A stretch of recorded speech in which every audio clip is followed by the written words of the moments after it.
The story began with a gathering of warriors before a powerful wizard. The magician attacked with staggering force, surrounded by a terrifying immense aura. Afterward, a young man appeared, trying to catch his breath after a grueling battle. He thought that this was the end. He muttered the labyrinth master's name under his breath, preparing to strike with all his remaining strength and determination. The young man launched a powerful attack, and everything around him was illuminated by a mighty, immense light, from which a radiant beam of great speed and power towards its target. There was a deafening explosion, causing colossal destruction. The atmosphere itself seemed to crack from the monstrous force of the explosion, devastating everything around it. The explosions continued, growing stronger and more violent until they seemed to destroy everything in their surroundings. After that, it became clear that what had happened was merely the events of a video game. The young man sitting in front of the computer screen saw a notification appear that he had completed the game. However, he noted that although the difficulty was getting higher and higher, his character was passing everything. Then a list of his achievements and the various difficulties he had overcome appeared in front of him. Should he record a year's play? But suddenly he noticed a special difficulty option. It was labeled Final Level or Last, which piqued his interest. So he decided to play the game. A notification popped up on the screen about a new special ability, which was unlocked because he had finished the game. He started customizing a new character named Caleb, and since the main character is a mage, he decided to put all 10 ability points into wisdom only. As soon as he pressed the start button, something very strange happened. A strange flash suddenly unnaturally emanated from the computer, and he heard a loud voice calling to him, which made him flinch with shock. He was suddenly in a completely different place, and someone was calling him a criminal and ordering him to wake up, which made him wonder in amazement.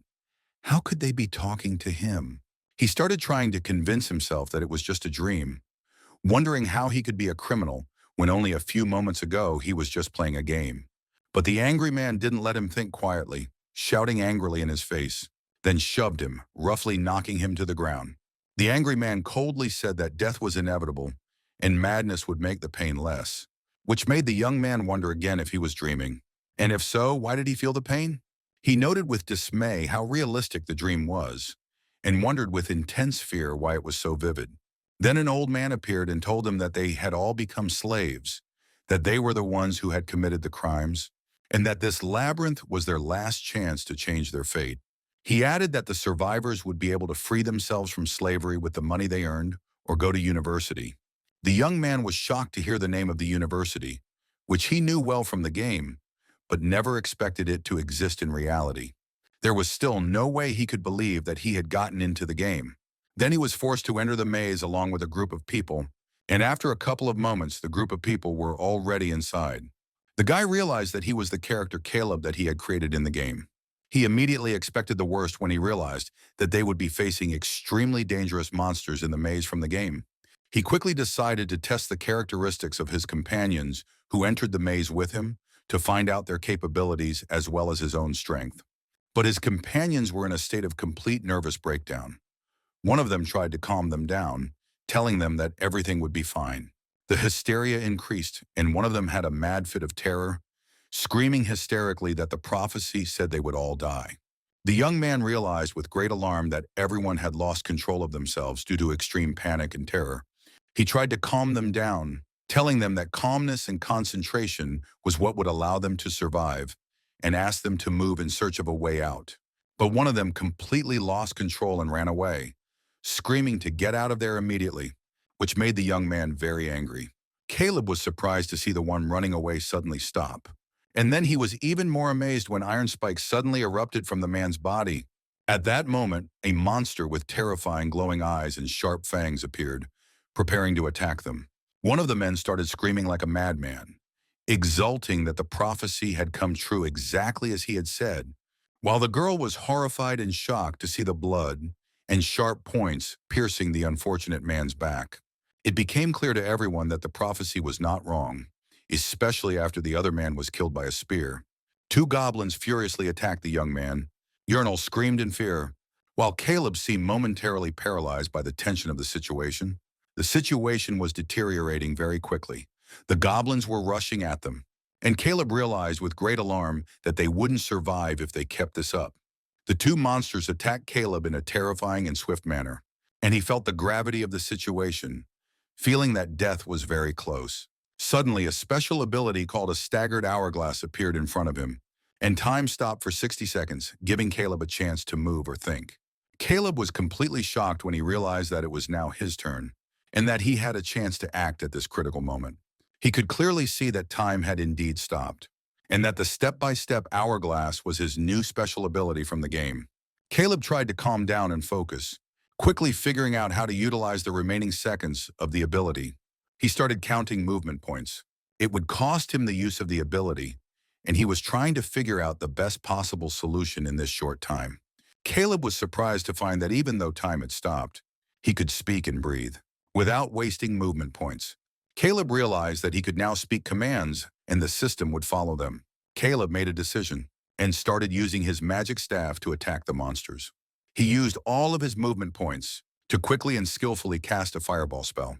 When his move was over, an hourglass appeared, indicating the end of his power, and the fireball raced towards the monsters. The attack caused a powerful, terrifying, fiery explosion that engulfed the entire area. Urinal stared in utter amazement at the fiery explosion in front of her, which provided them with temporary protection. Caleb was in shock, realizing that he had almost died for real, and continued to wonder what he had done wrong to be in such a dangerous situation. He went back to thinking about the rules of the game and his abilities, assuring himself that his knowledge of magic was superior to everyone else's, despite the complexity of the situation. Caleb walked over to the girl for a moment and sat down, taking advantage of the silence after the explosion to gather his thoughts and get some rest. He asked Yrnil what spell was in her staff. She hesitantly replied that it was lightning strike, but admitted she'd never used a staff before. Caleb decided that quickly teaching her how to use the spell was better than doing nothing, especially in such a dangerous situation. Caleb asked Yrnil to hurry with him to find the exit portal, because staying here meant certain death.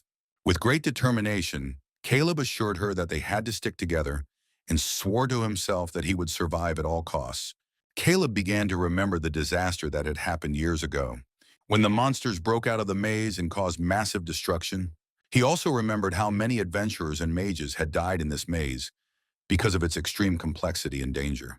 Caleb explained to Yrnil that that was the purpose of the labyrinth, to train mages by throwing slaves into it to see which ones could survive. Caleb reminded himself once again that he couldn't be sure that everything he knew was correct, and that he needed to be very careful all the time. Yrnil thanked him again for staying with her and supporting her, and introduced herself. Caleb and Yrnil walked together through the maze in silence. Yrnil was tense and noticed how calm Caleb was compared to her. This calmness was in stark contrast to his earlier talkativeness in the slave wagon. Caleb had been thinking about his past before he came to this place, and realized that he needed to be extremely careful sharing that information with others. Yrnil started to say that she used to live in the Forest of Fairies and work at the Mission Center, but it was a front for drug dealing. She sadly added that she had been framed, and after failing to pay a fine, she had been turned into a slave.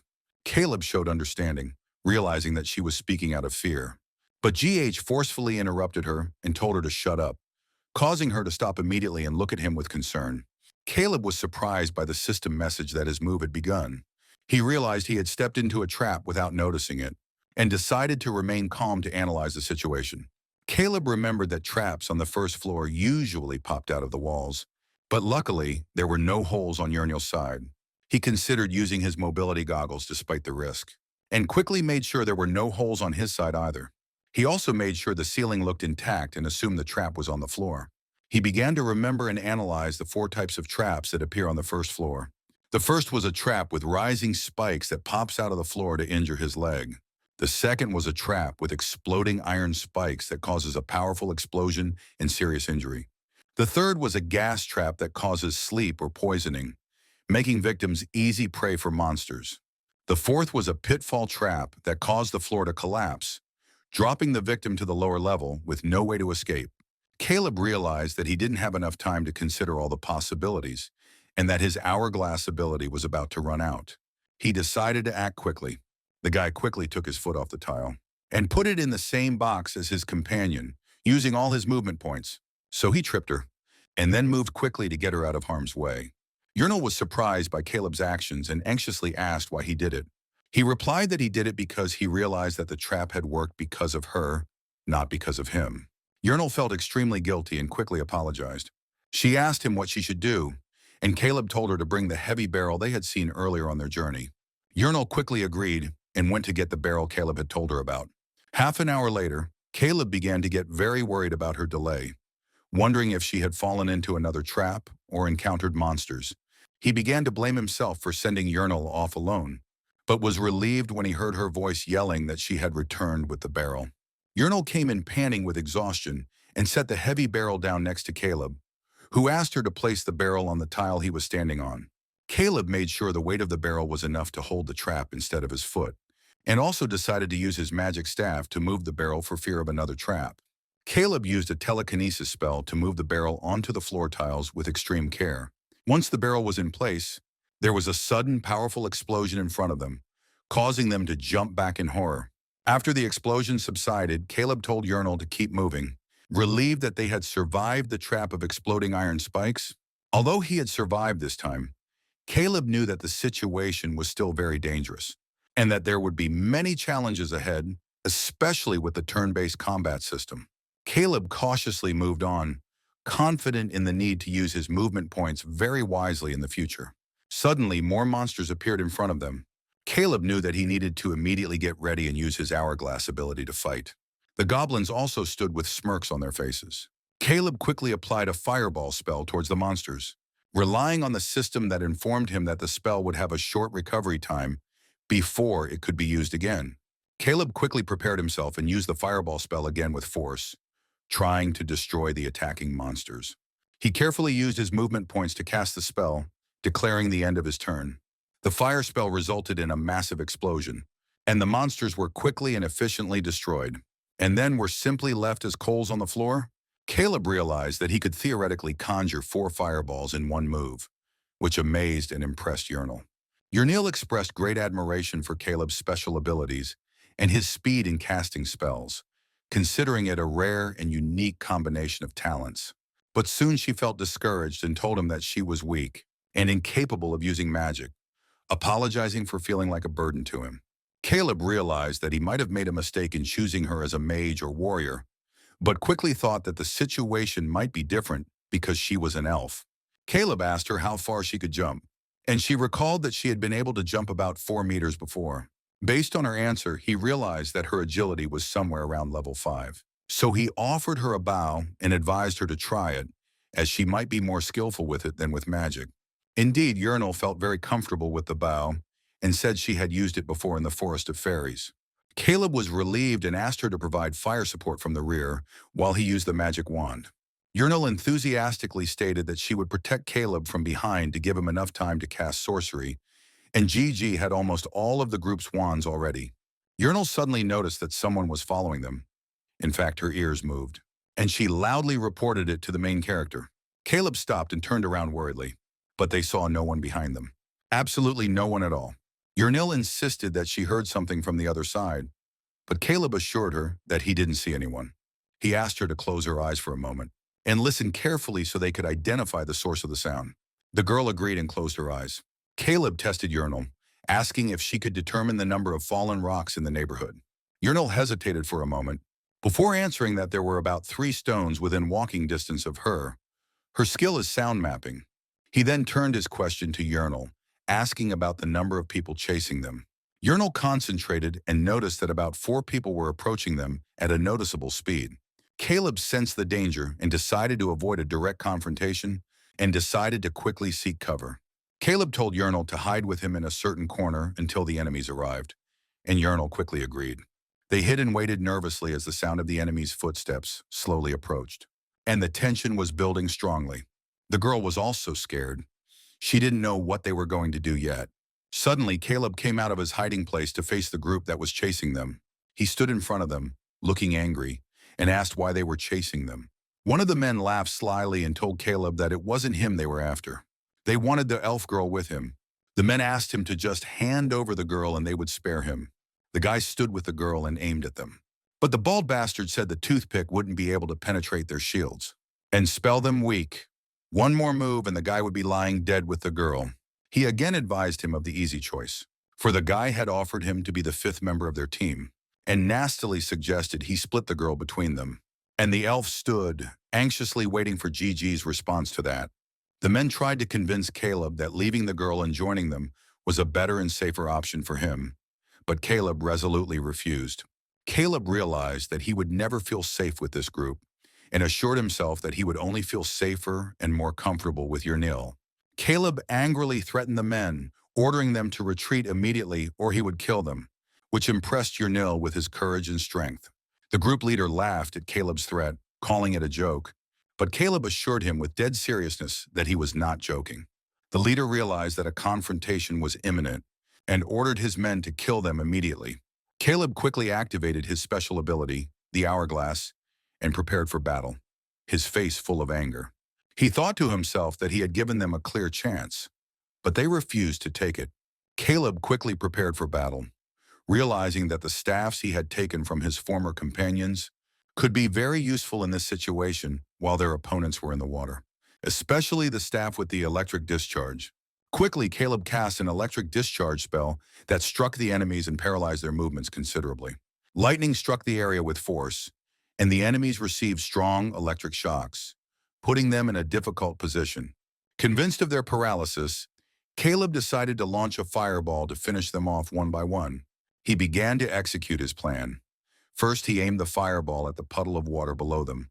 Then he directly attacked the bald leader of the group. Using another fireball attack, Caleb finished his attack, and now the area was on fire, and chaos engulfed the enemy group.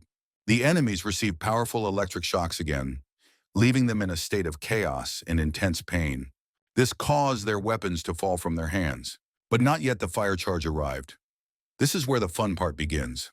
The flames caused the area to explode violently, and the enemies began to scream in terror and utter confusion. Smoke and dust filled everything around after the explosion, and the enemies were completely unable to see clearly. The fireball exploded again with tremendous force in front of the ball group leader, subjecting him to a devastating attack. Caleb quickly told Urnil to start shooting at the enemies with her bow.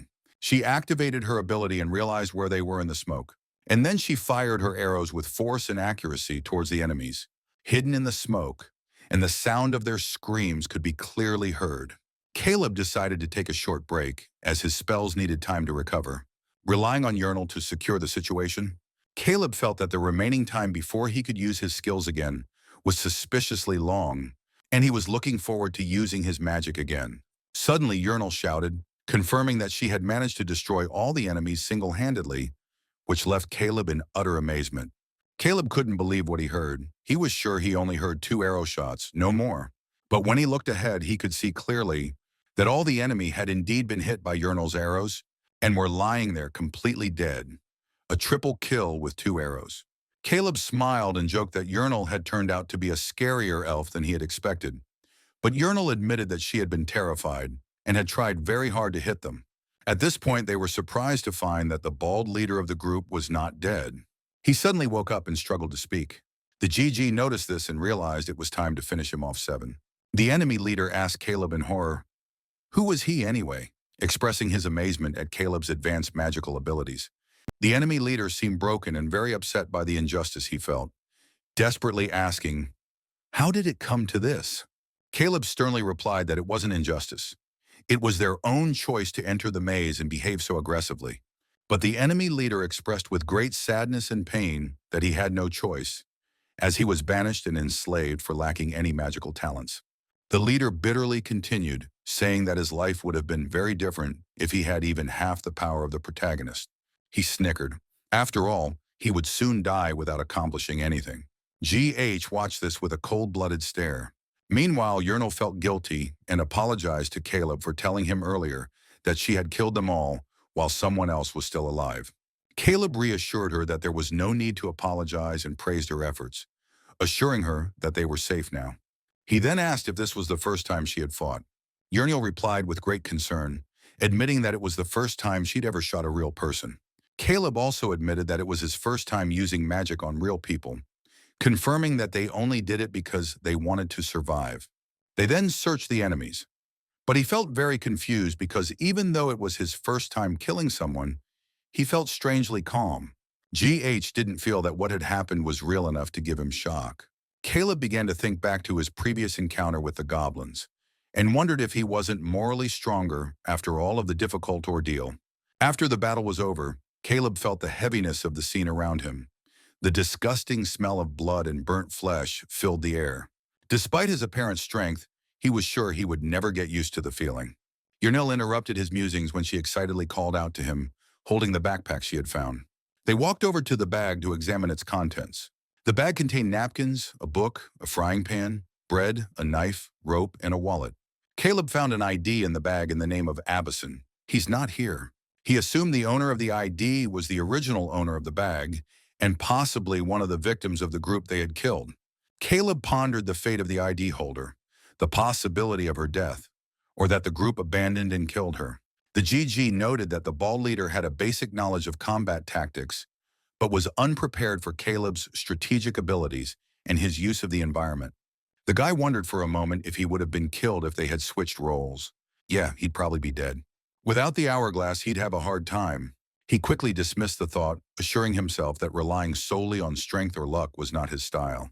Caleb then gathered his thoughts and told Yurnil that they should move on and leave this place. Caleb decided that he needed to create a precise strategy that left no room for error because his life was on the line. As he left, he continued to convince himself that what he was experiencing was now his reality, even if it felt like a game. 12 hours had passed without a break since their battle with the goblins, and Yurnil's face clearly showed fatigue. She was starting to run out of energy. Caleb noticed her fatigue and suggested they rest, which Yurnil was glad to do. They stopped and built a small fire to rest and warm up. They sat down very comfortably and cozily. Yurnil offered Caleb a piece of bread, thanking him for his help. Yurnil seemed touched, thanking Caleb for saving her life twice in one day, but he modestly replied that she had done most of the work. Yurnil suddenly remembered the previous group's offer to Caleb to leave her, and was horrified again just thinking about the possibility that he might have taken it. But Caleb firmly reassured her, confirming that he would never abandon a loyal comrade like her.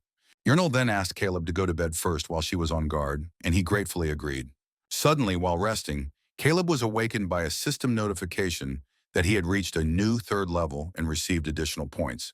He noticed that the wisdom points were still there and decided to increase them even more, since he was used to focusing on wisdom when he played the game. Caleb pondered the matter, realizing that 13 wisdom points were required to pierce a goblin's shield. Yurnil had also gained a new level, so Caleb thought about allocating extra points for her as well to improve her abilities. When their vacation was over, Caleb woke up with the assurance that there was no going back to his old reality and that he should fully embrace this new situation. He then told Yurnil that she could sleep now. She thanked him and happily went to bed. But she woke up suddenly and saw Caleb moving away from her, and she sleepily asked him what he was doing there. Caleb replied briefly that he was checking, without going into details. While Yurnil was still puzzled by his answer, Caleb pulled out his magic staff and suddenly began casting a fireball spell. There was a powerful and deafening explosion, leaving Yurnil stunned and perplexed, and flames swept across the entire area. After Caleb conjured the fireball, he made sure that his power in the area was greatly increased compared to before, which made him realize that he wasn't in a simple dream, but in a real situation anyway. Yurnil was amazed when she saw Caleb break the shield with ease, and couldn't believe the immense power he possessed. Caleb decided to prepare for the next journey to find the exit portal. They packed their belongings for the morning and set out to find a way out of the frightening maze. Yurnil asked Caleb how long it might take to find the exit. Caleb replied that the location of the exit was completely random and entirely down to luck, sarcastically noting that his luck was terrible in such matters. GH anxiously added that finding the exit could take a whole week of careful searching. But he was soon surprised when they discovered an exit portal right in front of them, even though a group of other adventurers were already blocking the entrance.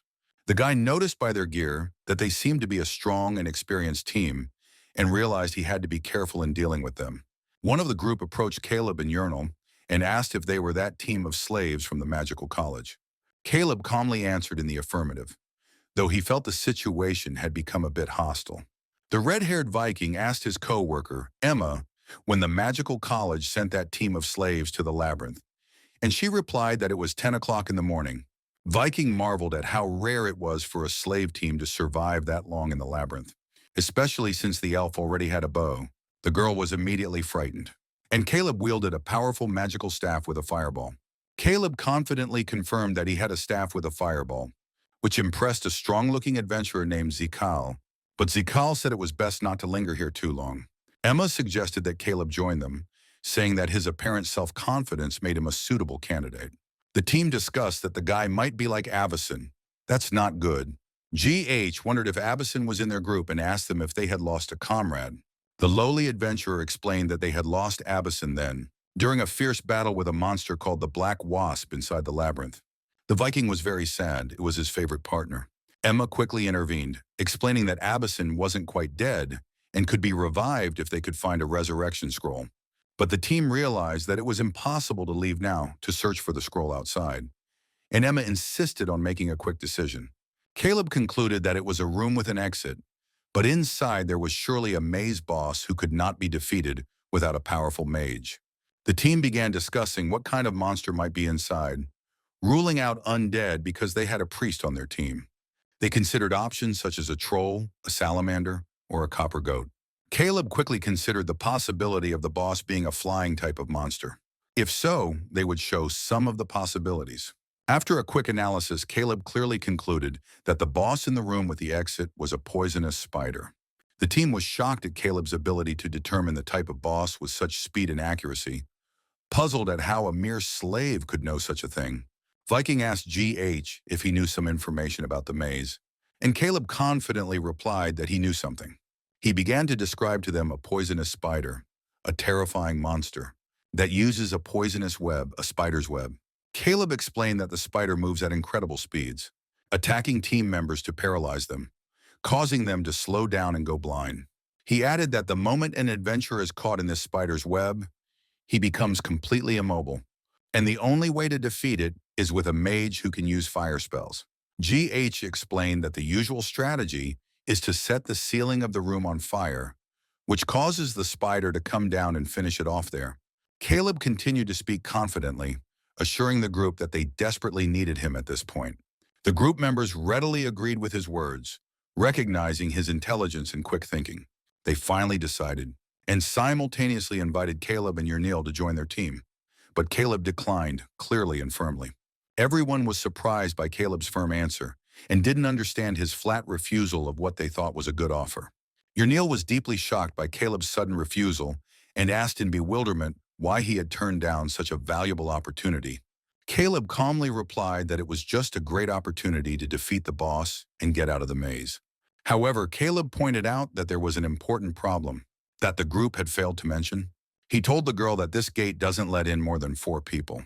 Caleb then explained more details about the portal, clarifying that it was unstable, closing only 5 minutes after the first person enters, so the number of people who can pass through is very limited.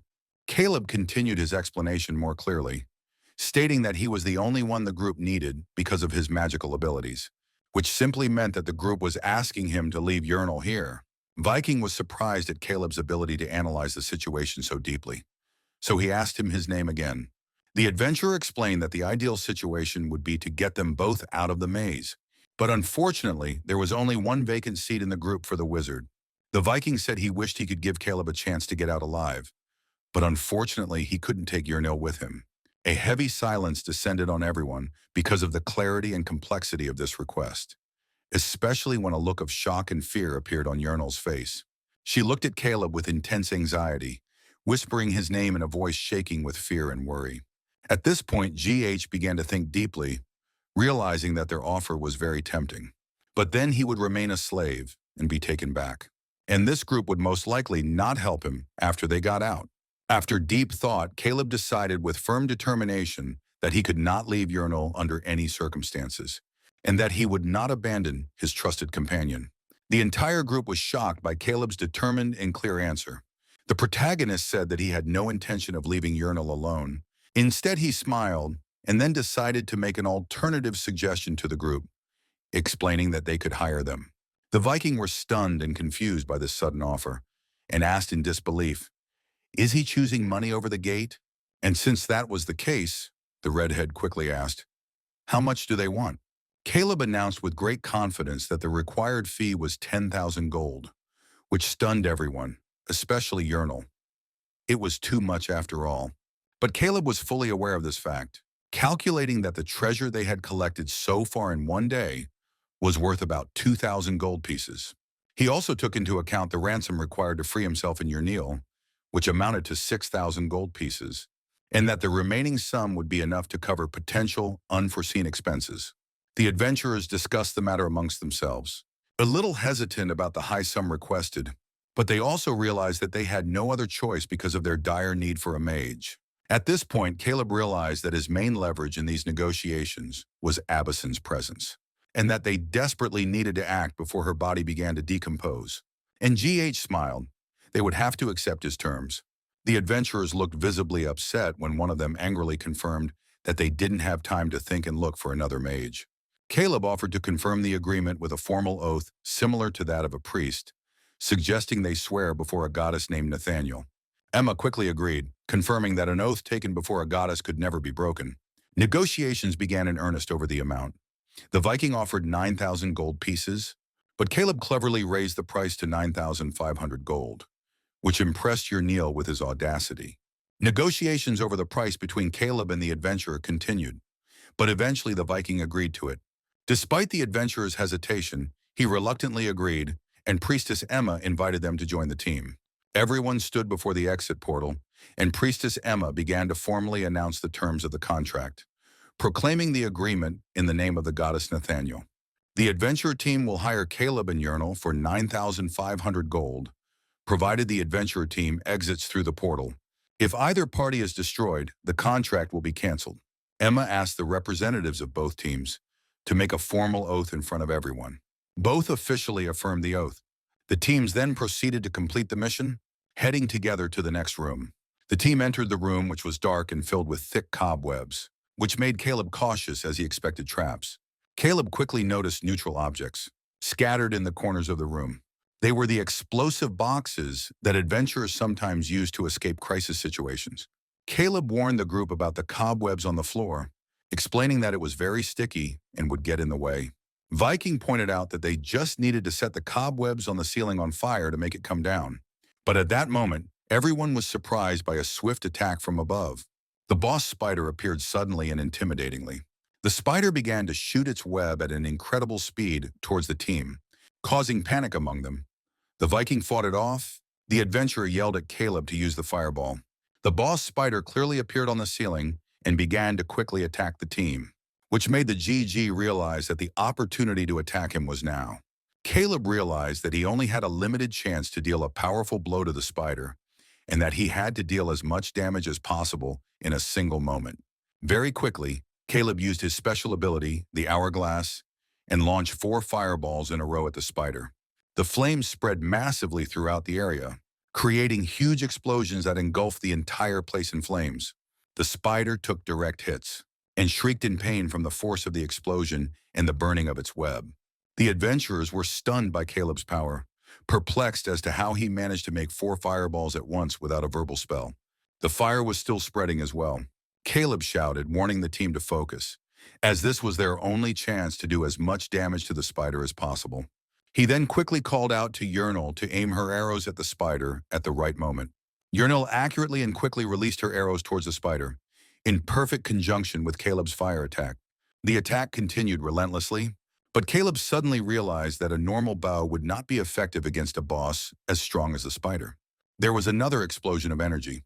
GG immediately asked Priestess Emma to prepare a magical shield to protect the team from the spider's upcoming attacks. Guy led the team, telling them to attack as soon as the magical shield was up. However, he expressed his displeasure at being ordered around by some sucker. The adventurers rushed to attack after the magic shield was ready, quickly heading towards the spider, which was coming out of the smoke. The adventurers were able to attack the spider. The battle began to escalate furiously, with the adventurers launching sudden and synchronized jump attacks on the boss spider. The spider grew angrier and more ferocious, falling backwards with no legs but activating his stomach. One of the adventurers realized the spider was preparing for a powerful venomous attack and quickly summoned the priestess Emma to activate an additional protective shield. At this critical moment, Caleb realized that the best solution to stop the spider's venomous attack was to freeze it before it could release the venom. That's when he unleashed his ice spike forward. The ice spear pierced the spider's venom sac with incredible speed, Oni hastily freezing it and diffusing the deadly attack. The priestess was glad the kid had done well, and GH yelled for them to move on. But the dwarf started questioning him about something. But they hesitated, so Caleb shouted in anger, demanding that she do his bidding immediately, especially at this critical moment. It drove him crazy compared to the ease of controlling characters in games. The dwarf quickly rushed to the attack, noticing that Caleb had a sharp, nervous temper. He swung his axe in a powerful and precise attack toward the spider, taking advantage of the opportunity Caleb had created. The dwarf shouted, announcing his special attack, Tin Man, and hit the spider with devastating force, causing serious damage. The spider seemed completely exhausted after the powerful attack, and the team breathed a sigh of relief, thinking the battle was over. He then picked up his axe and began to celebrate. Caleb noted to himself with surprise that these people probably didn't realize the reality of the situation, as they didn't realize that the poisonous spider was the boss in this clash.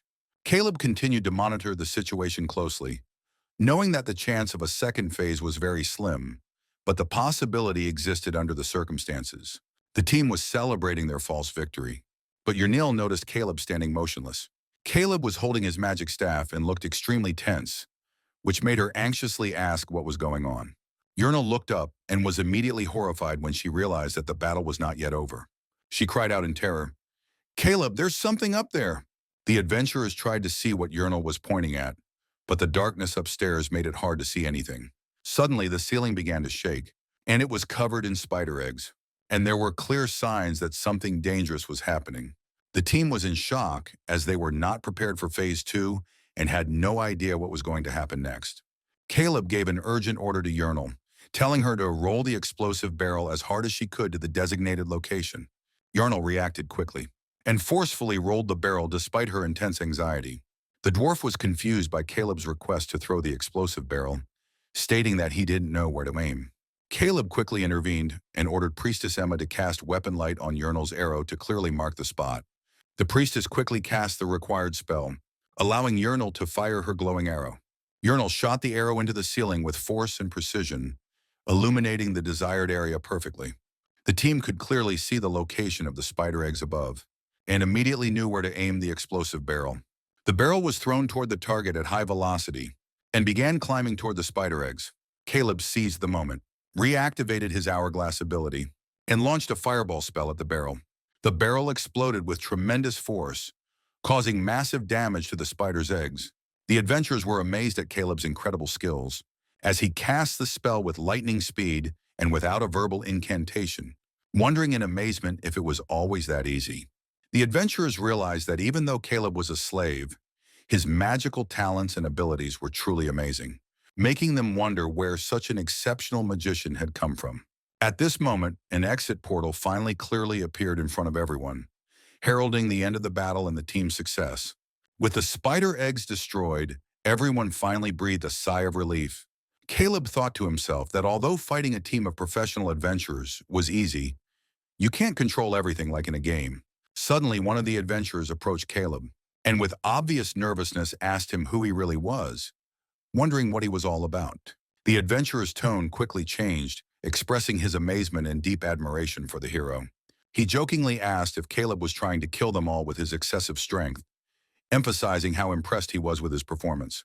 Caleb replied with sarcastic humility, saying that if he had seriously thought about it beforehand, he could have easily taken the portal for himself. The dwarf approached, recognizing that these were skills not befitting his status as a common slave. He asked about his past. Caleb felt a bit embarrassed, suddenly remembering that before he was here, he was just a video game addict. In the end, Caleb decided not to reveal his true identity and said that he was just an ordinary slave from the Magic Academy. The adventurer kept pressing him, but Caleb just calmly replied that everyone has their own story. Urnil let out a huge sigh of relief, as she didn't expect them to get out of this battle uninjured. The gnome adventurer agreed, confirming that he hadn't expected that either. The gnome laughingly admitted that he only agreed to the contract because he expected them to die quickly, so he wasn't too concerned about the amount Caleb had asked for. Although the exit portal was clearly in front of them, the gnome warned them that it wasn't the end, which surprised everyone and increased their fears of what might happen next. Caleb then confirmed to her that this wasn't the end because the contract stipulated that the final payment would happen in the village. The priestess explained that the terms of the contract required the entire group to go through the exit portal. Urnal's face showed clear signs of shock. She asked in amazement, as the portal had already appeared before them. The priestess regretfully explained that contracts made before the goddess of justice must be honored exactly as written. She added that both Urnal and Caleb must pass through the portal for the condition of the contract to be fully fulfilled. Urnal was horrified and asked with great fear what would happen if they couldn't get out. Priestess Emma sternly told them that if they couldn't get out, the contract would be considered completely voided, as if the entire crew had been killed. Caleb realized that this rule was designed to hurt those who couldn't make it back. Urnal asked him if he knew this beforehand, and he calmly confirmed that he knew that large contracts were usually made outside the labyrinth. The other adventurer realized why the dwarf had agreed to 9,500 gold so easily, commenting sarcastically on the strange decision. The wolf told Caleb to be sure to return alive to steal the gnome's wallet. At this point, Caleb stopped to look at the bag he had found earlier and realized it belonged to one of the team's missing companions. The team was very surprised to find out that the bag belonged to Abyssine, their missing friend. They then realized the reason for Abyssine's disappearance, suggesting that another group might have attacked her and stolen her belongings. The heroes were shocked at this fate. The gnome adventurer offered to give Caleb a reward for returning the bag, but Caleb said he only wanted the bag itself, no monetary compensation. The gnome was surprised that the guy didn't want money, and suggested that if Caleb wanted the bag, he should give up its personal contents, which Gigi didn't hesitate to agree to. He asked, would they be going back? The priestess confirmed that they had already used one resurrection scroll, and that Abyssine was in fact already dying. The dwarf expressed his disappointment in Abyssine, and said that it would have been better if Caleb had joined them from the beginning. Caleb smiled defiantly and told them he would ask for a larger sum next time, which made the team laugh. Finally, Urnal nervously raised her hand and gently asked the team to take Caleb with them. Out of this maze right now. The entire team was surprised by Urnal's request to take him with her. They turned to her with obvious amazement and shock. Even Caleb himself had not expected this. Urnal quickly explained that if only one person successfully escaped the labyrinth, the entire team would not be considered destroyed, so the contract would remain in effect. She said that Caleb would receive his full reward, be freed from his slave status, and be able to use his remaining funds to better equip himself. But Priestess Emma strongly opposed this, explaining that Urnal could not survive alone in the labyrinth for even a day, and that even a skilled mage like Caleb could barely make it through. Urnal felt sad, assuring everyone that she was fully aware of the situation and did not expect to live to see another day. She was ready to take full responsibility for her decision and asked Caleb not to stay for her. Urnal remembered the monsters and the people who had died in the maze or tried to kill them, and assured Caleb that she would feel very guilty if she caused his death. Tears began to well up in Urnal's eyes, and she silently begged Caleb not to live in regret because of her, thanking him for everything he'd done for her. Her body trembled. She begged him to move on with his life for both of their sakes. The dwarf intervened gravely, saying that it was not customary to expel a member of the group after passing through the exit portal. The gnome apologized to Urnal, admitting that he had previously treated her simply as a criminal slave and had not considered her feelings. But now things have clearly changed, and he wants to treat Caleb and Urnal as official members of the team, so he has an offer for them. The gnome offered Caleb a permanent spot on the team, promising him a 25% share of the profits in addition to the full 9,500 gold reward. Caleb felt the offer was so generous that it made him hesitate for a few moments. Urnal quickly intervened, grabbing Caleb by the arm and telling him that she would somehow manage it, and that he didn't have to die because of her. A window appeared in front of Caleb, informing him that if he stayed by Urnal's side in this situation, her trust level in him would increase by 100%. Caleb began to consider his options. Should he save Urnal, or should he immediately escape the maze and join a professional team? Caleb thought about the possibilities of using this unique ability to help Urnal survive, but he realized that the commands he could issue through her might not be enough. But at the crucial moment, Caleb gave a direct and simple command. Urnal, cast your strongest arrow to test the effectiveness of the ability. Caleb found that only one action point was spent on this command, which made him optimistic about using this ability strategically in the future. He paused for a moment to decide which path he should take. Realizing the gravity of the decision that now faced him, The choice became obvious. Either expand the hourglass ability to develop Urnal's skills as a talented archer, Zerenia, or leave the maze immediately and join a professional team. Caleb's move ended when a clear choice appeared in front of him, but he hesitated for a bit before announcing his decision. Caleb finally announced that he had chosen to escape the maze with Urnal, and asked the team of adventurers to go through the portal as planned. Urnil and the others were stunned by Caleb's sudden decision, and there were cries of amazement among them as they wondered in disbelief if he was really serious about his choice. Caleb firmly stated that he was absolutely serious and that he would have made the same decision even if it was just a game. GH was thinking long-term, and that leaving behind a loyal comrade like Urnal was not an acceptable option for him. Urnal felt anger and confusion as she asked him, "Why doesn't he just leave?" Caleb replied firmly that he would rather take his chances with her than live his life in regret. The adventurers were deeply moved by Caleb's stance, so much so that one of them expressed his deep admiration, calling him a truly great man in a loud and admiring voice. Priestess Emma realized that this time the Magic Academy had found someone exceptional, a true talent. Priestess Emma intervened, breaking the emotional atmosphere with a question about their plan to defeat the next portal boss. Caleb ignored her question for a moment and suddenly asked if they could take the spider's corpse with them, much to the surprise and anger of the dwarf, Bertinen. Caleb insisted, explaining to everyone that he would buy it from them for the right price. The gnome quickly agreed, stating that his minimum price was 3,000 gold, and Caleb accepted the offer without hesitation. The gnome then tried to remember Urnil's name, hesitantly asking if her name was Britnell, which infuriated Urnil and prompted her to correct him again with obvious anger. But the dwarf ignored her anger and sincerely wished them a safe return, giving Urnil a small tool of support and encouragement. The other adventurer also joked with Urnil, telling her to make good use of the tool, but used Britnell's name again, causing her to shout her correct name once more to the laughter of the others. Priestess Emma, for her part, told Caleb to contact her in town to collect his financial reward. Emma then prayed in the name of the goddess Nathaniel for Caleb and Yarniel, asking her to watch over them and bless their way out of the maze. The experienced team then left first for the exit portal, wishing them luck. The adventurer Zikal reminded them of his name, wishing them safety. The dwarf then took the monolith in his hands and tossed it through the portal, then turned to another glowing red portal, advising from behind that if any of them managed to survive and make it back to the city, they should look for it in the Adventurers Guild. As he left, the dwarf Bertinin confirmed that he was fully confident that they would manage to survive and that he would continue to wait for their return. After everyone had left, Urnil collapsed to the ground and turned to Caleb and worriedly asked him the reason for his decision. She couldn't hide her fear of facing the next boss alone, wondering how they would ever be able to defeat him without help.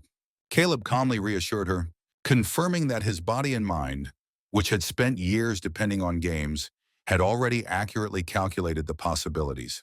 Caleb approached Urnil, asking her not to cry, and assured her that they could get through this together, suggesting that they start by collecting spider weapons to improve their strength. Urnil explained that she wasn't trying to relax. She said that she was fully prepared to do whatever the protagonist ordered. The girl pulled out a spider spike and offered to use it as a shield if need be.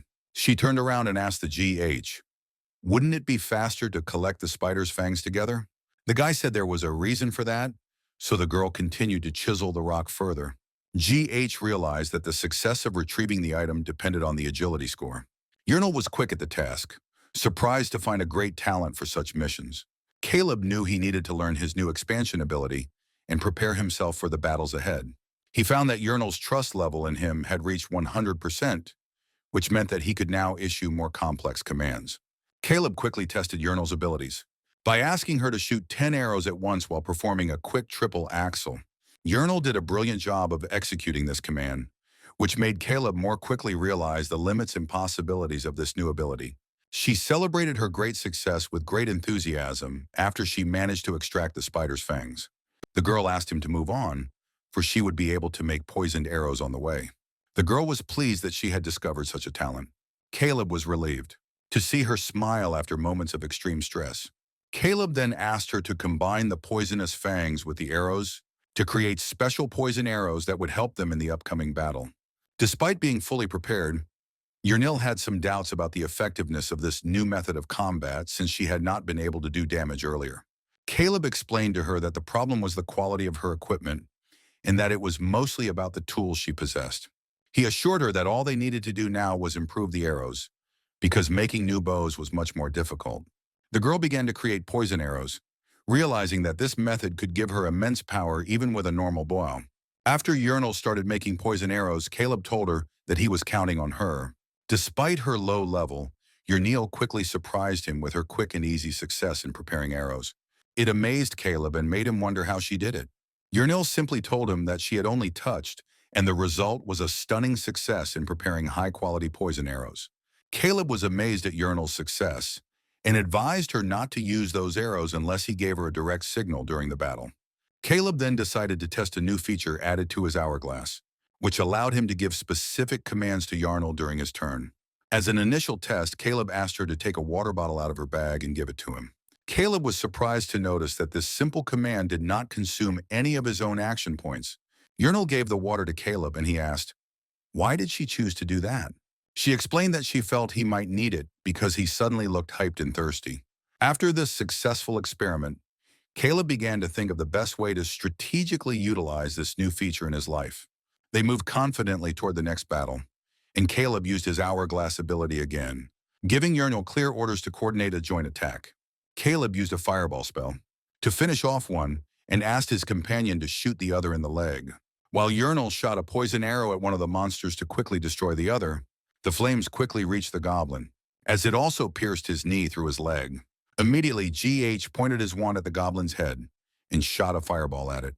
Caleb was surprised to notice that Yarnell was aiming for the monster's leg and not its head, and when he asked her why, she simply told him that the leg was an easier target. Caleb began to notice a distinct pattern. If he gave a direct order to Yarnell while he was using his ability, but he also realized that the commands had to match Yarnell's personality and abilities, and not strongly contradict her personal nature. Caleb decided to test the limits of this ability again by issuing strange commands like asking Yarnell to breakdance. But nothing happened because of the strangeness of the request. Caleb once again asked Yarnell to perform any dance she wanted. This time she was able to follow the command with ease, which made him realize more clearly the nature of his new ability. But the girl hesitated upon seeing his focused face. After Caleb had a better understanding of the hourglass ability, they confidently moved on. He decided to use the time to find out more information. Caleb gave a new command using his ability and changed the girl's mood, asking Yarnell to tell him everything she knew about him before they entered the labyrinth. Yarnell began to reminisce, saying that she did wonder how he ended up a slave, mentioning that she thought he might have been involved in a murder. Caleb was so shocked by what she said that he almost choked with surprise and asked her, "What?" Yarnell asked if he was all right. She expected him to be scary, but he wasn't. She was sure he had his own personal reasons for doing the deed, and explained that she assumed he might have been involved in the murder of a member of the Fox tribe, Foxen. Yarnell explained that Foxen were half human and half fox, possessing a special charm and appeal. Yarnell argued with anger and passion that she was sure that the Foxen girl that Caleb might have killed had done something terrible, and that the guy had a reason. Caleb explained that the case was much more complicated than that, and a lot had happened to him before he'd gotten here. Yarnell remembered that Caleb was probably a labyrinth explorer from a distant city in the east, since every slave team at a magical academy is assigned at least one experienced explorer. Yarnell felt immense gratitude that Caleb was an experienced explorer on their team, realizing how lucky they were. And the guy finally realized what he had been like before the obsession. They walked on and rounded a bend. The girl saw something and was surprised. That's when they finally saw the exit portal right in front of them. Caleb became more and more cautious as they approached the portal, as it seemed highly suspicious to find the next exit so quickly. Doubt crept into him, and he began to tell himself that they couldn't have been so lucky. As they entered the room, Yarnell pointed to a corner, asking Caleb to look in that direction. There they saw a man lying on the floor. They walked over together and found that it was Abison, who was in a strange state that suggested his soul was still intact. Yarnell assumed from his noble appearance that he belonged to a wealthy family. Caleb commented to himself that this type of magic was certainly very expensive and unavailable to ordinary slaves like them. As for Yarnell, she was extremely amazed as this was the first time she had seen such magic. Taking a closer look, Caleb noticed something even more suspicious. Abison was missing a leg. He asked, "Were there any sounds of monsters nearby?" and asked Yurnal to keep an eye out for anything else they might see or hear. Yurnil reacted to this scene with a strong sense of disgust, expressing how disgusted she was by what she saw. At this point, Caleb asked her if she could hear it, but she denied it, saying that she did not hear any such sound. Caleb realized that the monster that had attacked Abyssine was not a black wasp, and he became even more worried, thinking it couldn't be far away since these monsters don't leave their prey easily. The boy suggested checking the source of the noise. Yurnil calmly clarified that they didn't need to go far, pointing out that the sound they were looking for was coming from a certain spot in the room, and she drew Caleb's attention to that particular spot. They soon discovered that the source was a large black wasp larva. At first, the larva seemed small and harmless, but Caleb quickly realized that this larva could become a serious threat, especially if it managed to devour the corpse of someone as powerful as Abyssine. Suddenly, Caleb was struck with real fear as he remembered something he had heard before. He then turned to Yurnel and anxiously asked if she had heard any rumors about the disappearance of the Seekers.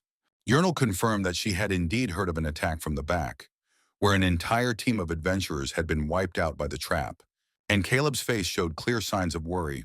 Anxiety gripped Yurnel, and she asked Caleb what was going on. But he ignored her question and asked her an unexpected one, asking if she had ever heard of a possessed adventurer. Yurnil was very surprised and said she had never heard of such a thing, and Caleb confirmed to her that it was very rare in the labyrinths. Caleb realized that things could get a lot worse very quickly, especially because a ghostly adventurer could come back to life in the maze to attack others. Caleb began to tense up, realizing that their situation had become much more complicated and confusing than he had expected. A deep fear of something terrible took hold of Yurnil, and she asked Caleb in a trembling voice if they were doomed. Caleb felt like he'd made a big mistake by letting Yurnil see how tense he was. To reassure her, Caleb reassured her by telling her that although the situation was bad, they were capable of handling it, urging her not to worry. Her confidence gradually returned to her after GH earnestly assured her that he would not let any harm come to her, and that they would surely survive. The scene shifted to the inn. The dwarf Bertinin was talking to the tavern owner, confirming to him that he had witnessed something strange and unbelievable in his last adventure. It was Caleb's ability to use magic with incredible speed without casting spells. The tavern owner downplayed it, saying that such events were very rare and happened once every 100 years, which made Bertinin a little angry. Either way, the bartender was glad the dwarf had returned alive. He was served a drink that Bertinin hadn't ordered, and the tavern owner couldn't resist a sarcastic joke, asking if he ordered it without casting a spell, hinting at the strangeness of his story. The dwarf drank the beer. The tavern owner asked him about Zikal's performance, and Berthanen said he was good despite his lack of experience. He was beginning to think that Zikal could be a great adventurer in the future. Bertinin chuckled, saying that Zikal was a long way from the legendary hero Mr. Punch in the Spine, who had saved an entire team earlier.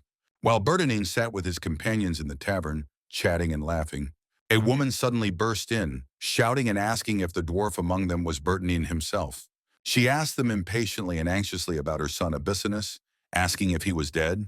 Bertinin sadly stood up and confirmed to her that the lad had indeed died after traveling alone to find a way out and being stung by a black wasp.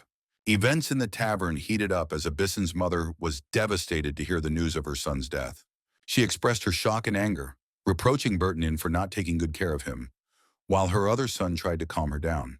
The young man continued to try to defuse the situation by explaining that no one was to blame for Abyssin's death. He emphasized the need to focus on the problem and reminded the dwarf that he should probably have a backup plan to save Abyssin. The gnome explained that the soul-saving magic would work for a full week, indicating that there would be no problem resurrecting Abyssinus. Bertinin specified that the resurrection scroll would arrive in 2 or 3 days, and noted the need for them to depart at that time. He wondered if they would be able to find Abyssinus quickly. Bertinin confirmed that he was using a special team to find Abyssin, showed the ID he'd gotten from Caleb, and mentioned that a genius magician had found him. The tavern owner explained that Caleb, despite being a slave, could use magic quickly and without spells. Abyssin's brother interrupted them, claiming that this was no time for jokes, and suggested that they rely on the genius mage to retrieve Abyssin's body. Bertinin mentioned that the team consisted of only 2 men.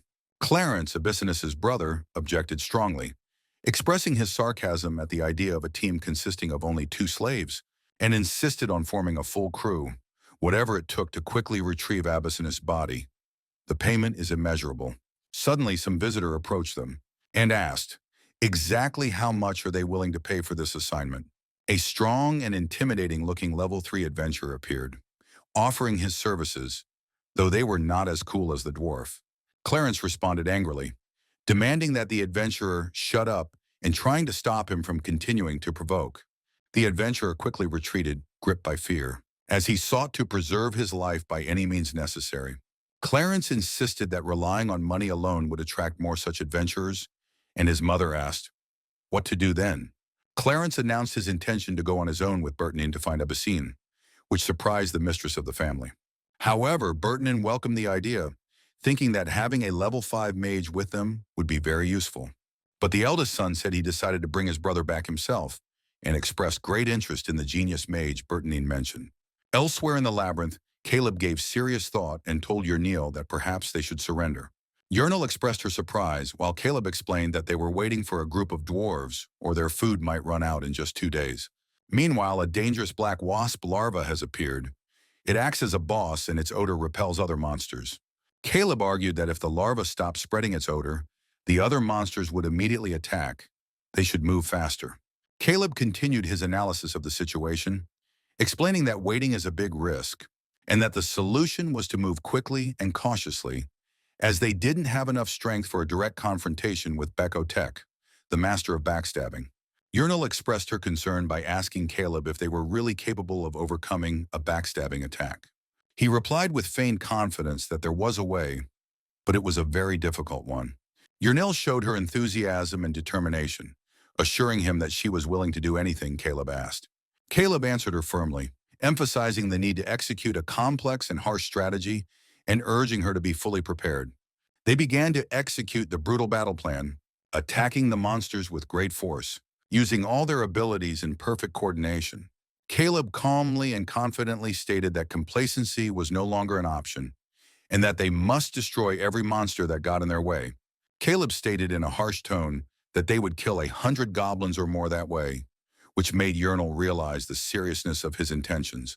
Gigi jumped up and rushed forward, casting fireballs with one wand and roasting the dwarves and preparing lightning attacks with the other. The dwarves were quickly eliminated and killed by these attacks. The girl also kept up and used her bow to attack the remaining or nimble goblins. It was something she was very good at. Caleb explained the importance of reaching level 5 quickly, stating that it was the maximum for the first floor and that you have to kill poisonous monsters to get the experience you need. Caleb emphasized the importance of level 5 as a starting point for acquiring basic combat skills that will help them in future battles, pointing out that there is a clear strategy for this. He would only collect the most useful magic stones and discard the rest. Caleb continued with his plan, specifying that the next objective was to destroy the goblin shaman, to which Yrnil showed her full readiness. GH explained the need to find the resurrection scroll quickly by destroying the shaman, and they began to move faster and more determined.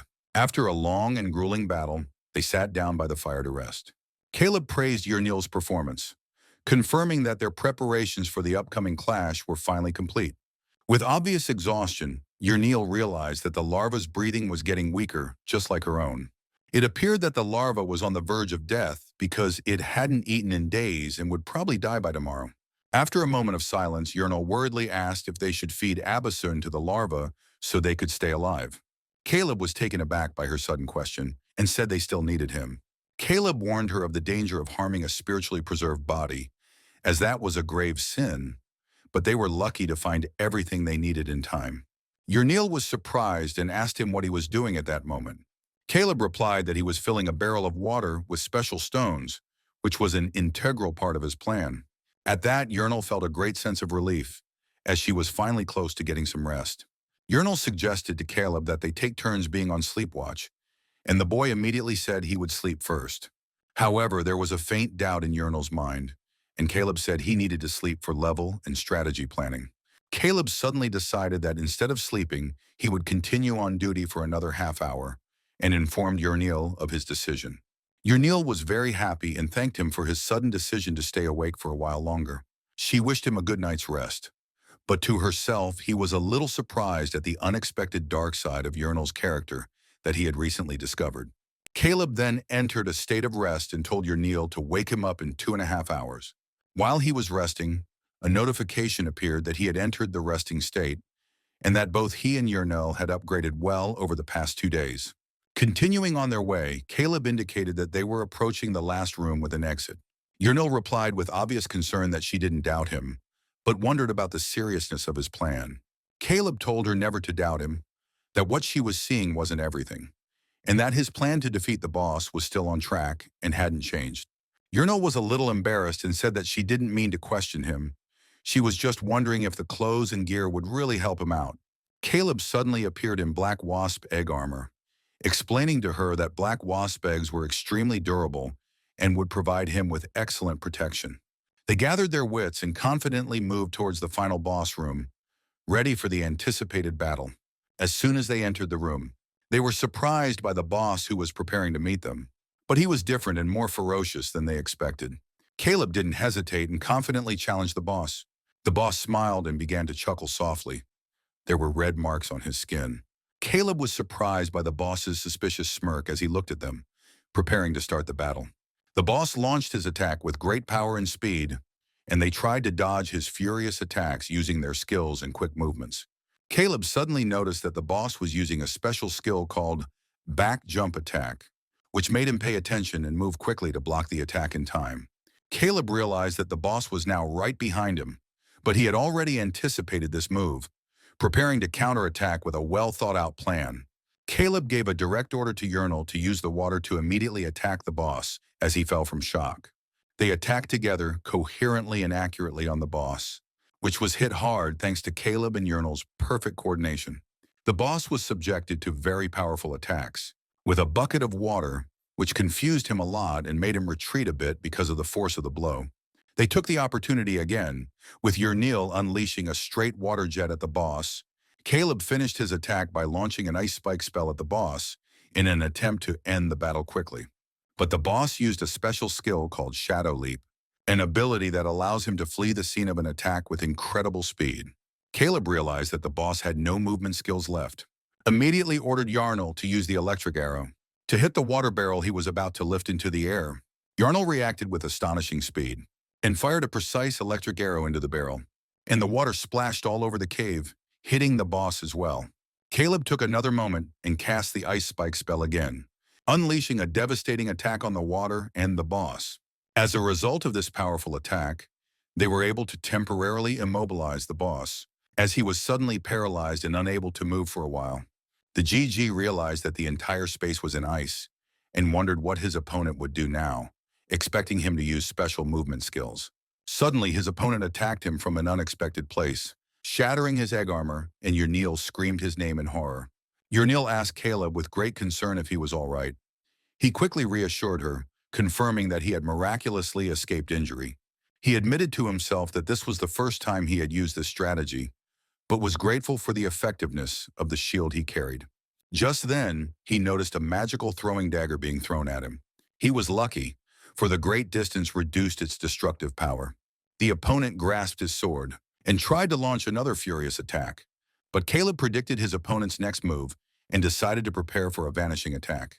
Caleb quickly gave his instructions to Yarnell to locate the disappearing opponent. Yarnell managed to locate the source of the next attack and yelled enthusiastically to indicate that he was here, then fired an arrow at high speed, directly towards the enemy's location. The attack successfully hit the enemy, but he was able to quickly dodge, giving him even more opportunity to counterattack. He picked up some sort of thing that looked like a grenade and pulled it out from behind his belt. During the collision, Caleb noticed it and realized that the hourglass determining his progress still hadn't recharged. Caleb smiled confidently, ignoring it, and said that he had been waiting for this for a long time.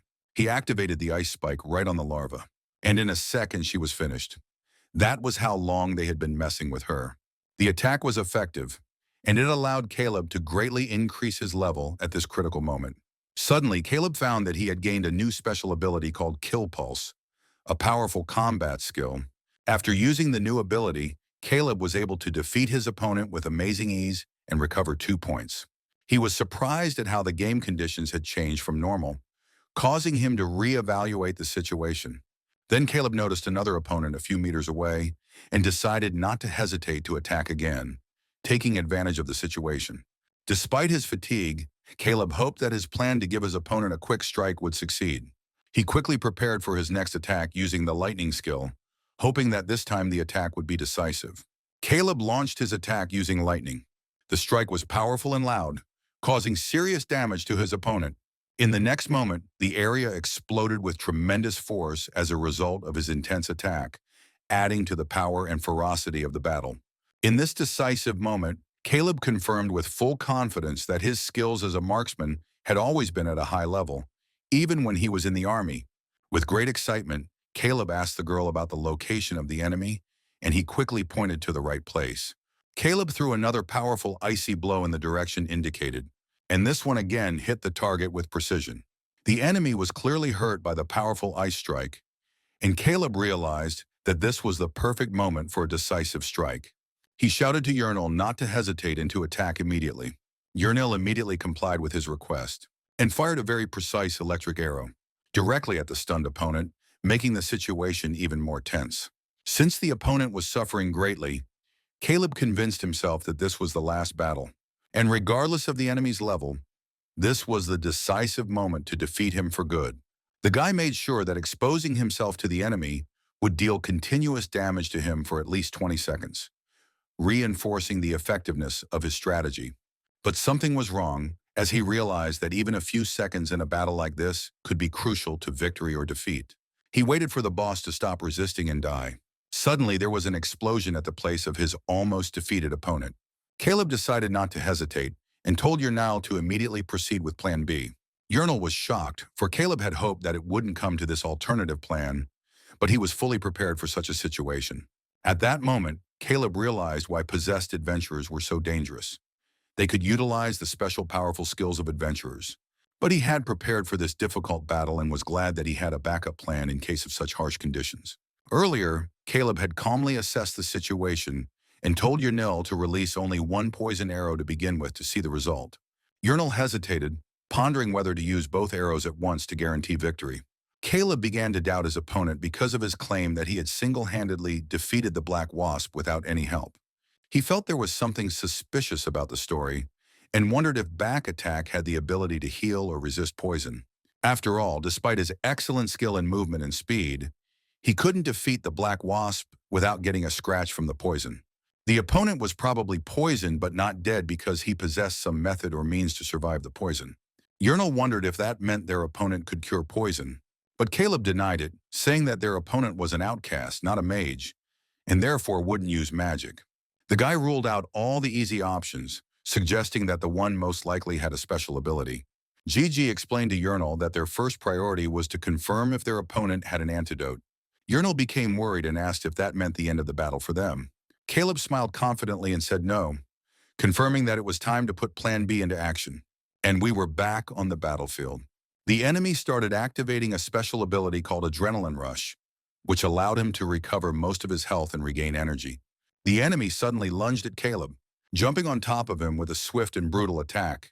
Caleb was surprised and realized that the battle wasn't over yet, and the hourglass still had 3 more seconds to reload. Urnil anxiously asked if she could fire now, but Caleb told her to wait a little longer and not to fire immediately.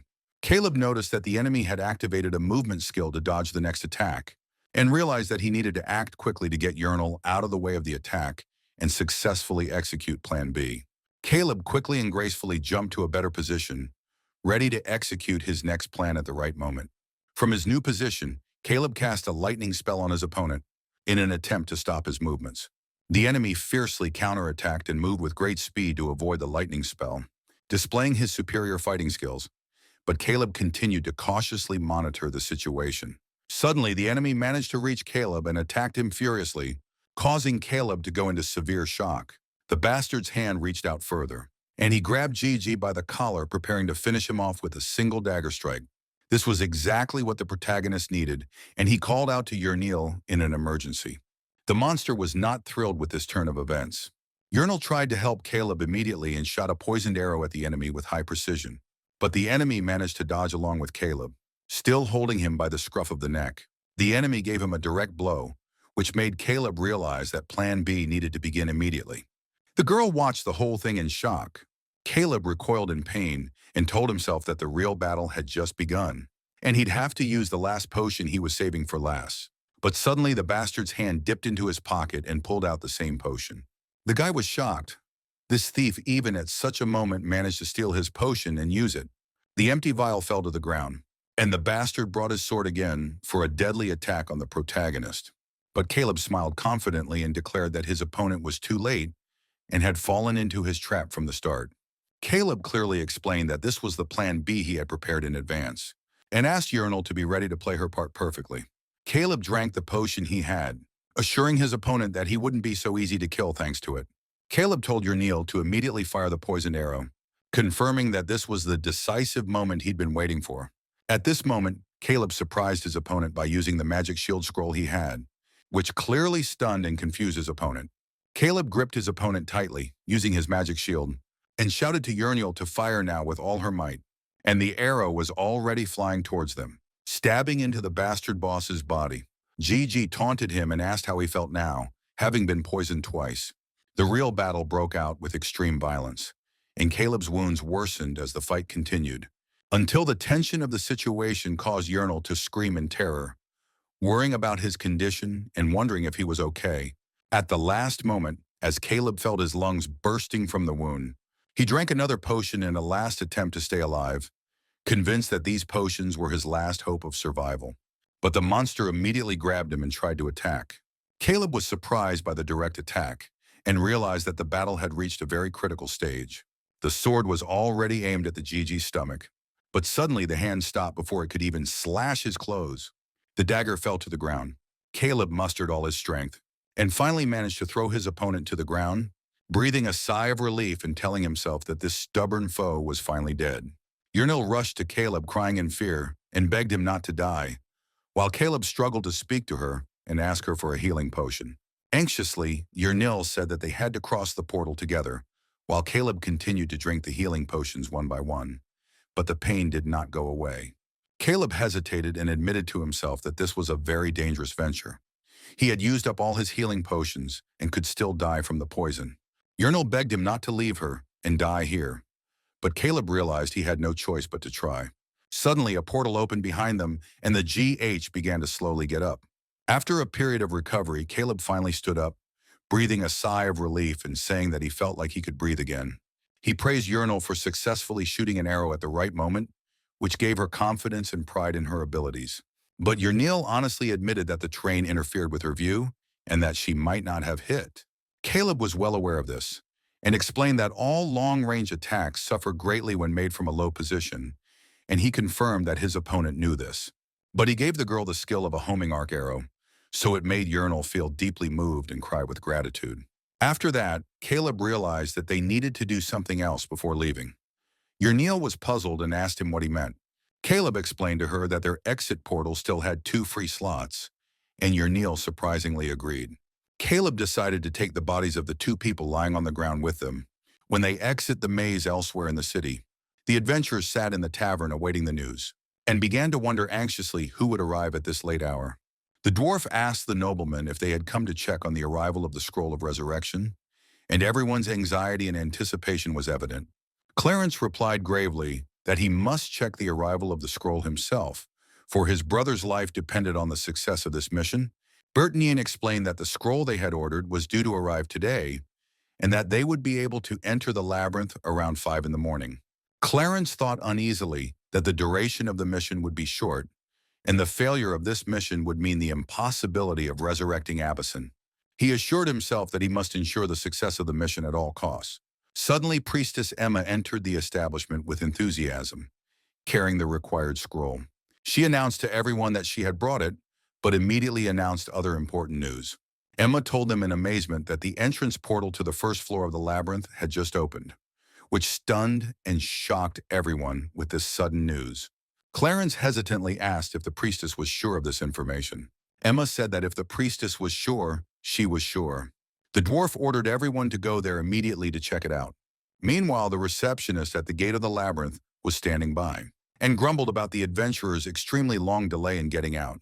Because of the strange rumors of a mage using instant magic skills without clear spells, the administrator felt obligated to deal with the chaos.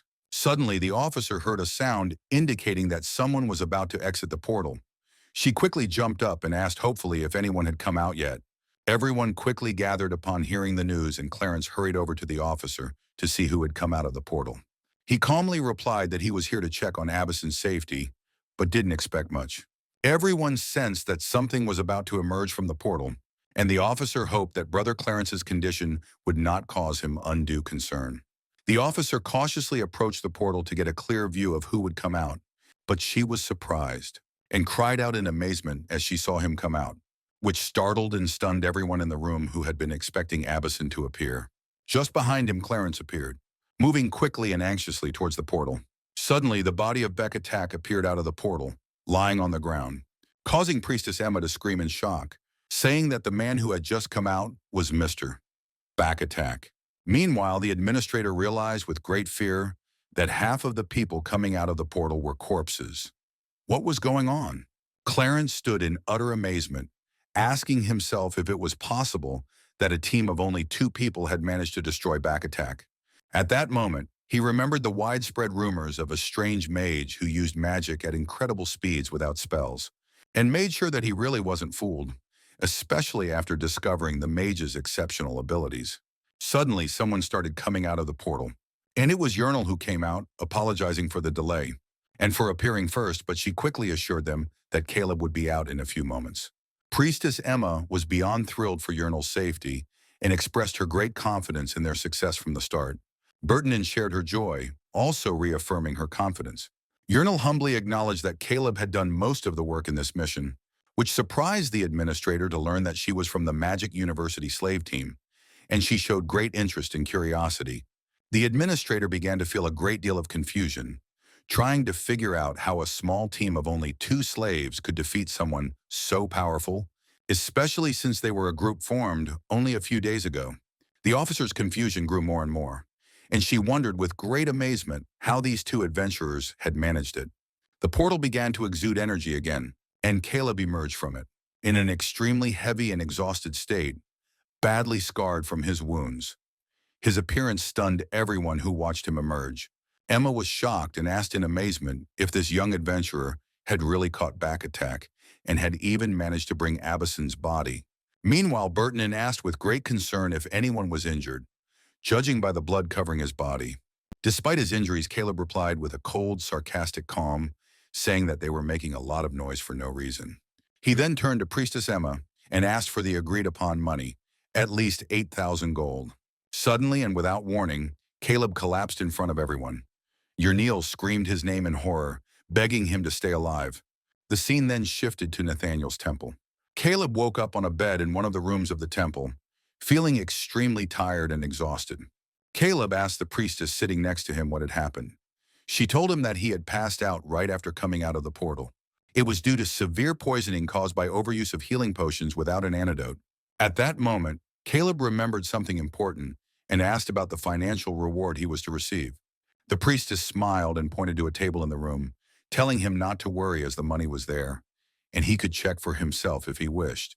Caleb was stunned when he checked the amount and found that it was less than the agreed-upon amount, as there was only 7,850 gold in there. The priestess explained that the reason was because 150 gold pieces had been deducted as payment for his treatment at the temple, which annoyed Caleb since he hadn't asked for any medical treatment at all. But the priestess cheerfully told him that it was Yurnal who asked for his treatment, which made Caleb slightly angry at Yurnal, considering it an inappropriate waste. The priestess asked Caleb if he wanted his official freedom from the magical university immediately. Caleb answered in the affirmative, but anxiously inquired about the status of Abyssin and Beccatak's body. The priestess assured him that Abyssin was currently in the recovery chamber and that procedures to bring him back to life would be carried out very soon. As for Beccatak's body, it had been sent to the morgue. Caleb wondered if it was possible to resurrect Beccatak as well, but the priestess apologized and told him that it was impossible because Beccatak was not protected by soul preservation magic. The priestess explained the details of the soul preservation magic, specifying that it binds the soul to the body for only 1 week. But Caleb explained to the priestess that in special cases, like back attack, if they could retrieve the soul preserved by the labyrinth master, the person could be revived. To do so, one would have to go to the sanctuary of souls, but since no one knows about it, it's impossible, and he himself couldn't locate it for a long time.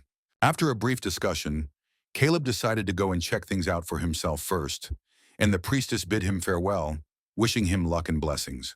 The scene then shifted to the magical university. Caleb arrived there with Yurnal. GH looked much better and told the girl that his body was fine. He excitedly pulled out a bag of money and told Yurnil that they could go back to living. She felt extremely happy and relieved to hear this news. But soon Yurnil was hit with shock and immense disappointment. The official informed her that her financial accounts were not enough to get her freedom, despite all the money they had collected. The official announced to Caleb and Yurnal that the cost of obtaining freedom was 3,000 gold pieces for each of them, and based on Yurnal's contribution of 2 gold pieces to the government, she could not be exempted. Caleb was confused and unconvinced by this decision and asked the official directly about the criteria used to evaluate the contribution and distribute the money.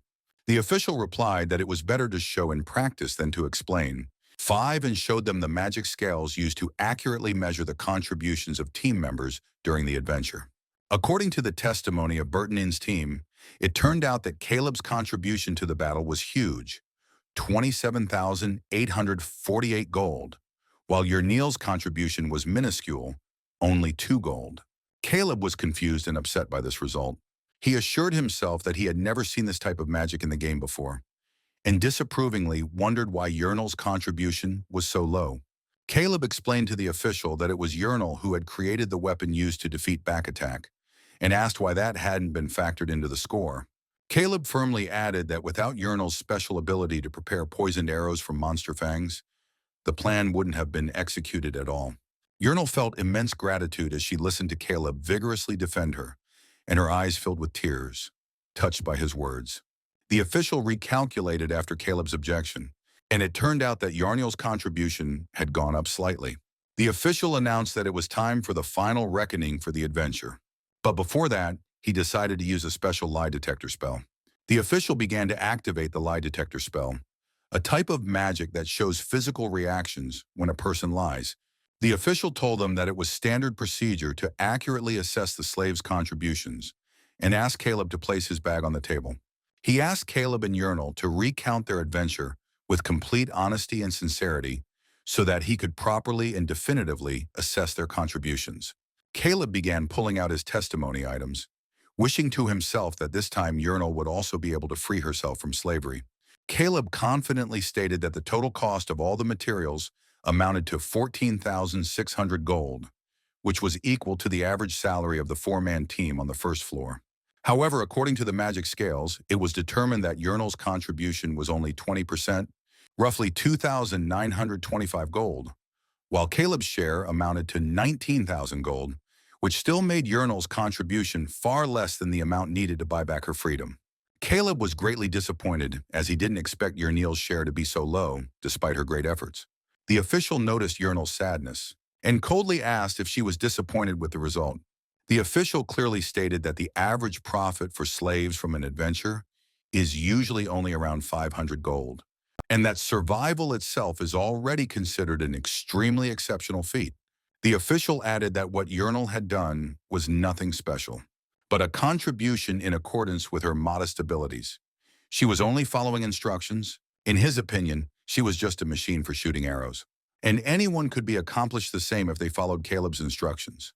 That sums it up, and said he was ready to hear any and all grievances right now. Caleb felt anger at these harsh words and assured himself that Yurnal's input was necessary and could not be replaced by anyone else. The official sternly warned Caleb not to show any mercy or emotion towards the slave girl, arguing that sending slaves to the labyrinth was originally a form of punishment for criminals and that this should be clear to him. Finally, the official asked Caleb if he would use the money he received to buy back his freedom. Caleb calmly replied that he would indeed use his money to ransom his freedom, and immediately paid the required amount, freeing himself from slavery. The official smiled and congratulated him on officially gaining his freedom, thereby adjourning the meeting. The guards were ordered to take Yurnal away and return her to the slave quarters. As the guards were taking Yurnal away, The official expressed that she might be useful to the Adventurers Guild due to her skill with a bow. At this point, Urnil anxiously turned to Caleb, trying to call out to him, while Caleb thought he would have to find her later and take her away. Before Caleb left the place, the official asked him if he was considering going to a magical university. Caleb was surprised and asked for clarification. A magical university? The official told him with a smile that the university couldn't miss out on someone with his unique talent, and they were willing to support him. Caleb noticed that things had changed a lot now that he was free. He began to realize that many mages had been killed inside the labyrinth because of its high risks, and he didn't want to go through a similar experience again. Caleb seriously asked the official about the benefits he would receive if he decided to join. The official replied that his magical talent was very exceptional, and he would be grateful for the help he would receive. Suddenly, a man entered the room, interrupting the conversation, and loudly asked Jacob about that magician prodigy. Caleb turned to the newcomer in surprise. It turned out that the man was Professor Milden, who had come because of his keen interest in meeting a brilliant wizard with fast magic he had heard about. Caleb politely introduced himself. Professor Milden expressed his admiration for Caleb's character, but told him that this was not a good time to register. The professor went on to say that it probably hadn't been that long since Caleb had gotten his freedom, but he wanted to ask him an important question. What is the mage's true purpose? Caleb hesitantly replied that the mage's mission might be to develop new magic for hunting monsters in the maze, but the professor vehemently denied that, saying there was a more noble and important mission than that. Professor Milden explained with great seriousness that the true mission of mages is to exterminate trapped humans, which left Caleb shocked and silent. He said that the maze explosions caused a lot of destruction, and that mages are always chasing and looking for solutions to prevent these disasters. He also explained that the reason for these explosions was due to the presence of a large number of trapped people. That is, people who have come from other worlds, and they must be destroyed before they cause more chaos. The professor revealed that they have discovered that if the trapped people do not enter the labyrinth for more than 2 weeks, there is a massive explosion to destroy them. He firmly stated that for the sake of peace, and no matter what, these people must be eliminated. The professor then explained that he knew Caleb's past in the labyrinth from the distant city of Van Damme, noting that he had been sentenced to slavery for the murder of his companion, the fallen man. Caleb was visibly shocked by this revelation and began to ask himself, what? Was he really a fellow traveler?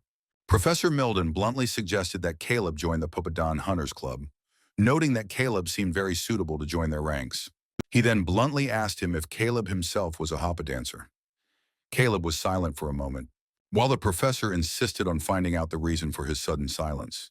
In fact, the reason for Caleb's silence was his fear that his lies would be revealed, especially under the influence of the lie detector spell that was used earlier during the evaluation of his contribution. As Caleb continued to remain silent and hesitant, the professor said with a sly smile that it was strange that Caleb wouldn't answer such a simple question, which increased Caleb's tension. Caleb felt a tremendous amount of pressure trying to find an appropriate answer, and pondered to himself about the best answer he could give to get out of this difficult situation. The grandfather continued to press the kid.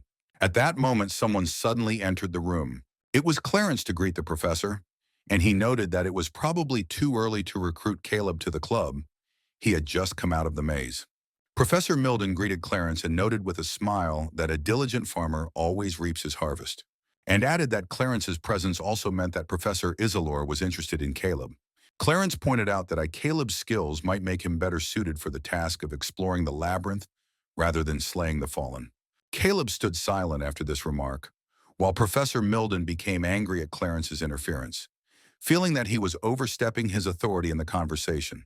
Clarence continued and told Gigi with a kind smile that he didn't need to make a decision now, suggesting that he think about the proposal of exploring the labyrinth. After the conversation ended, Caleb left the place. He figured that if that spell was applied to him again, he might have to fight whoever was behind it. Caleb breathed a sigh of relief as he left the room, but was quickly reminded of the danger of this annoying spell. He asked himself how there could ever be such a convenient spell that could make others tell the truth. In his mind, Caleb kept thinking that a spell capable of detecting lies could be very useful, especially for interrogating suspects. But he also wondered if this spell had any hidden limitations or drawbacks, which made him angrier and angrier the more he thought about it. In any case, Caleb calmed himself, realizing that the effects of the lie detector spell were now completely gone, and he was no longer in danger of having his secrets revealed. Clarence approached him, apologizing for the delay in introductions, and identified himself as a senior-year mage at a magical university. The boy stated that he was the older brother of Abison, whom Caleb had recently rescued, and he expressed his deep gratitude to Caleb. Caleb calmly replied that he too was now a free man thanks to him. Clarence gently apologized to Caleb for walking beside him for a long time without saying anything, explaining that he had found it inappropriate to talk while the magic was working. Caleb was surprised by Clarence's comment and assured him that most people considered the use of that kind of spell to be extremely rude. Clarence explained that this spell was not legally allowed to be used on anyone. It is only allowed during the evaluation of slave teams. GH felt tremendous anger towards Professor Milden for his extremely unfortunate timing in using it. Clarence apologized for Professor Milden's rudeness and explained that not everyone rejects the existence of the fallen. Clarence explained the situation at Magic University to Caleb, clarifying that there were three main factions at the university with different orientations. First, Professor Milden's faction, which is mainly focused on the destruction of trapped people. Second, Professor Isilor's faction, which supports them and oversees the labyrinth's research operations. And finally, Professor Dahlstream's faction, which believes in honoring and worshiping the fallen creatures. Clarence explained that Professor Dahlstream studies ancient texts and magical manuscripts, and his research is on the connection between trapped humans and the master of the labyrinth. He added that Professor Dahlstrom believes that the labyrinth master is able to control human souls, manipulate them and drive them insane. Clarence continued by saying that there was only one mage capable of resisting the labyrinth master's madness, and Dahlstrom believed that this mage was one of the fallen humans. Caleb was deeply shocked. When he heard Clarence mention that this mage was a turn-based warlock, Clarence explained that ancient legends say that this warlock can stop the world itself and manipulate reality at will. But he added that these are only legends, with only minor mentions of it in ancient texts. Clarence added that Professor Dahlstrom's faction is the smallest, consisting of only 3 members, and relies on the efforts of a limited number of mages. Caleb asked, "Could it be called a faction then?" At which point the nobleman said that they considered it so out of courtesy. After the conversation was over, Clarence told Caleb that his professor was waiting for him and invited him in. Inside the room was a pile of books, and Professor Isilor greeted Caleb and explained to him that their club was researching and studying the strange phenomena inside the labyrinth. Isilor added that they study secret rooms, the ecosystem, and monsters, but their main focus at the moment is on possessed people, not fallen people. Isilor outlined his theory about back attack to Caleb, saying that the man is neither dead nor alive, and he suspects that his soul is still present and trapped somewhere inside the maze. Caleb thought that even if the professor had such an epiphany, he didn't know anything about the resting place of souls yet. The professor said that with the return of the body, they have a chance to find a soul. He recognized all of GG's unique abilities and explicitly asked Caleb to consider joining them and helping them find Bekatak's soul. Caleb smiled confidently to himself, realizing that he had done a similar quest in the game before. He began to contemplate accepting the offer, because the case seemed clear and simple to him. But he hesitated a bit, realizing that avoiding doing business with Professor Milden would be the best option. At the same time, he felt that dealing with Professor Dahlstream's faction that honored the fallen would be a great burden for him. Caleb thought it over carefully and decided that the best option would be to join Isilor's club. He then asked Professor Isilor if it would be possible for him to form his own team to carry out the club's activities. Isilor was a bit surprised by the question and said with a smile that it was the first time he heard such a request, as most students prefer to join an already existing strong team to ensure their safety. But he added that there was no objection to it in principle. Caleb thanked Professor Isilor and agreed to join the club. Afterward, Caleb was escorted to his private room in the magic school dormitory. Upon arrival, the assistant informed him that this was his new room and advised him to get a good night's rest after his previous ordeal. Caleb entered the room shocked, very impressed by the level of comfort and luxury, admitting to himself that this place was much better than what he was used to before. Better and bigger than his apartment before? Caleb curiously asked the assistant if he could accommodate future members of his team in this room. The assistant replied that it wasn't officially allowed. But since she was working overtime too, the guy could do whatever he wanted. After the assistant left, Caleb went to the private bathroom in his room to shower and relax, finally feeling relieved after all he'd been through. As he relaxed in the tub, he began to recall the tense events of the day, his terrifying battle with back attack, his morning escape from the labyrinth with Urnil. Then he remembered gaining his freedom, successfully completing his mission, and joining the magical university and Professor Isilor's club, and he was amazed at how quickly all these events had unfolded. Caleb couldn't believe it had all happened in one day. He began to plan what he would do tomorrow. He decided to visit the 24-hour library to gather information, and then go to the admissions office to get Yarnell back. Despite all of this, Caleb decided to stop thinking for now and get some rest, recognizing that he still had a long way to go. The next day, Caleb felt exhausted from attending classes in the library at night, so he went to the lecture hall. He assured himself that this fatigue was better than being subjected to the lie detector spell again. Suddenly, Professor Dahlstrom came up to greet him, and with a mysterious smile introduced himself as the one in charge of teaching the freshmen a new spell called memorization. Dahlstrom explained to the students that this spell is a special ability that allows a mage to contract with Visos, the god of wisdom. The professor added that whoever signs this contract will receive a special memory book that allows them to memorize and store magic spells. He began to demonstrate the spell in practice for the students, explaining that each student would receive a memory book that they could use to memorize a certain number of spells. Caleb activated the memorization spell as commanded, which gave him his own memory book. After activating the spell, Caleb found that the number of spells he could memorize depended on his mage level. Since he was at level 5, he had 3 available slots. The professor explained to the students that they could study and memorize as many spells as there were slots in their books, but they could also combine them. He then told them that the assistant, Scarlet, would teach them how to do this herself. Scarlet looked surprised that she was suddenly assigned this task, while the professor apologized, citing back pain. The assistant, Scarlet, had thought the first day of class would be easy, but she realized that Professor Dahlstrom wasn't going to take pity on her. Feeling tired herself, she announced to everyone that they were moving to the magical training ground and asked the students to follow her. At the training ground, Scarlet began to explain to the students that the number of slots varied depending on abilities and showed the combinations. Scarlet explained that if they combined 2 first-level spells, the result would be a second-level spell. This method is called binding, a feature that allows them to register more powerful spells without using an extra slot. She told them that it was also possible to combine 3 spells together.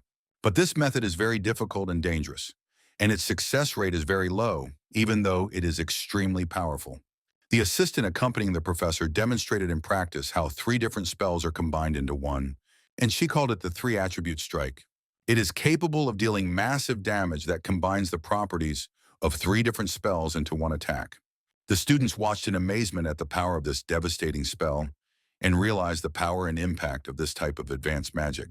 The assistant was clearly impressed with the results of the magic demonstration she presented to the students, and she assured them that they could also if they worked hard. She then presented them with a list of level 1 spells to choose from and explained that they could purchase their chosen spells from the magic bookstore. She also told them that they could consult her in the magic tower if they needed advice. Checking the students' choices, the assistant was surprised that Caleb already had 3 spells, 3 magic slots, and an odd combination choice. Caleb calmly asked her if his choice was unacceptable. The assistant was embarrassed and assured him that it was not, but that it was indeed a very unusual choice. The assistant looked at Caleb's choice sheet with great bewilderment and wondered in confusion about the logic that made him choose this strange combination. Dust Cloud, Heat Wave, and the auxiliary spell Moisturize. The assistant angrily said that the 3rd spell is an auxiliary spell and is only used to increase humidity. Why would he need it?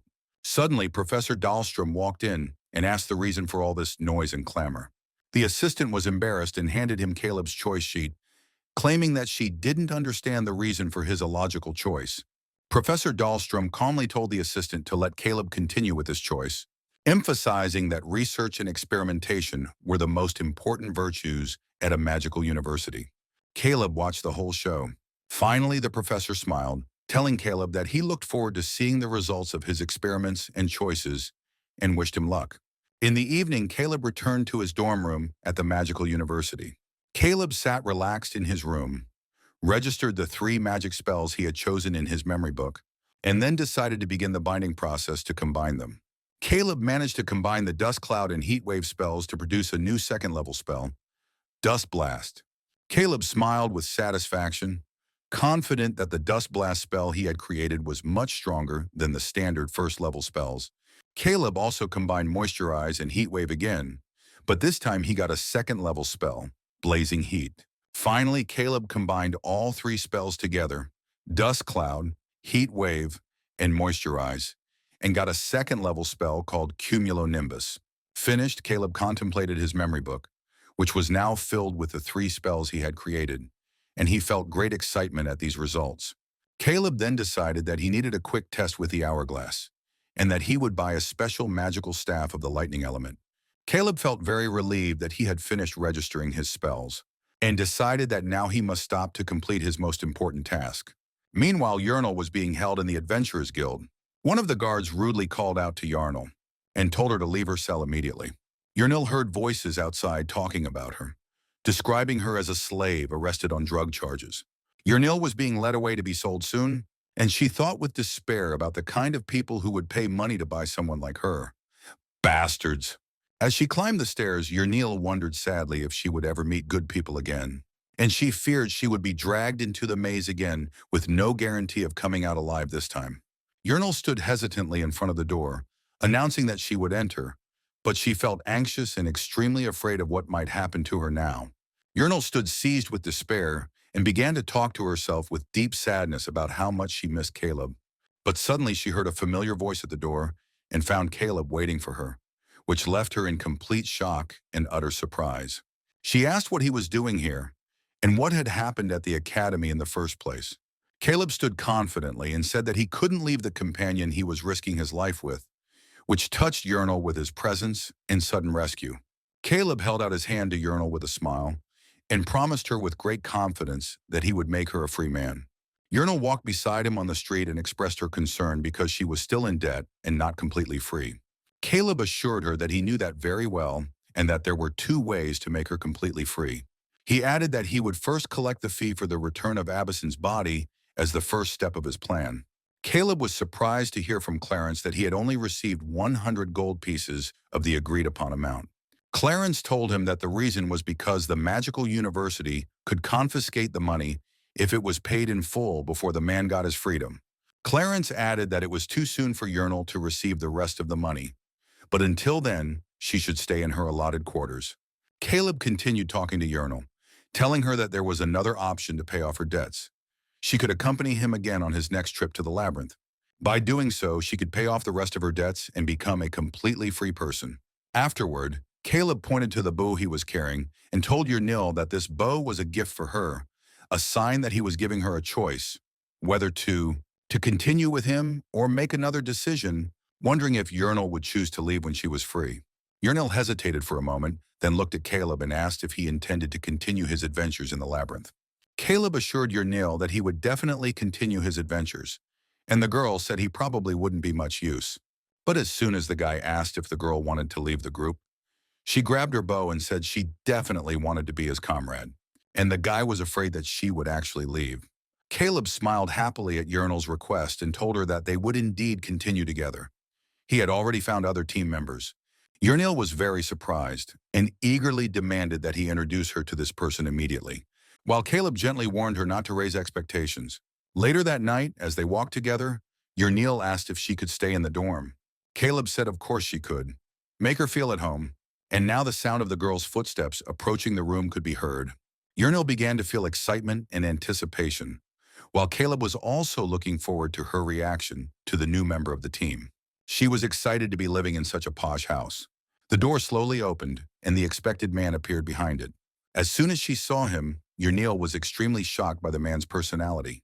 Yarnell's face expressed shock when she saw Beccatak standing in front of her, and she began to scream hysterically, while Caleb quickly tried to calm her down. Caleb explained to Yarnell that he had used the spirit summoning scroll he had gotten from Professor Isilor to bring Beccatak back to life, who stood in front of them as if nothing had happened. Beccatak felt tired and weakly greeted Yarnell, while Yarnell was still tense and afraid to see him again. Yarnell showed obvious hesitation when she pointed out that she might have to leave the place, but Beck Attack quickly interrupted her with a refusal.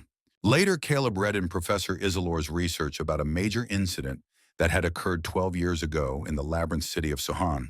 The research revealed a significant loss of life due to an explosion in the maze, with the appearance of approximately 3,000 monsters, including dangerous abyssal-type monsters.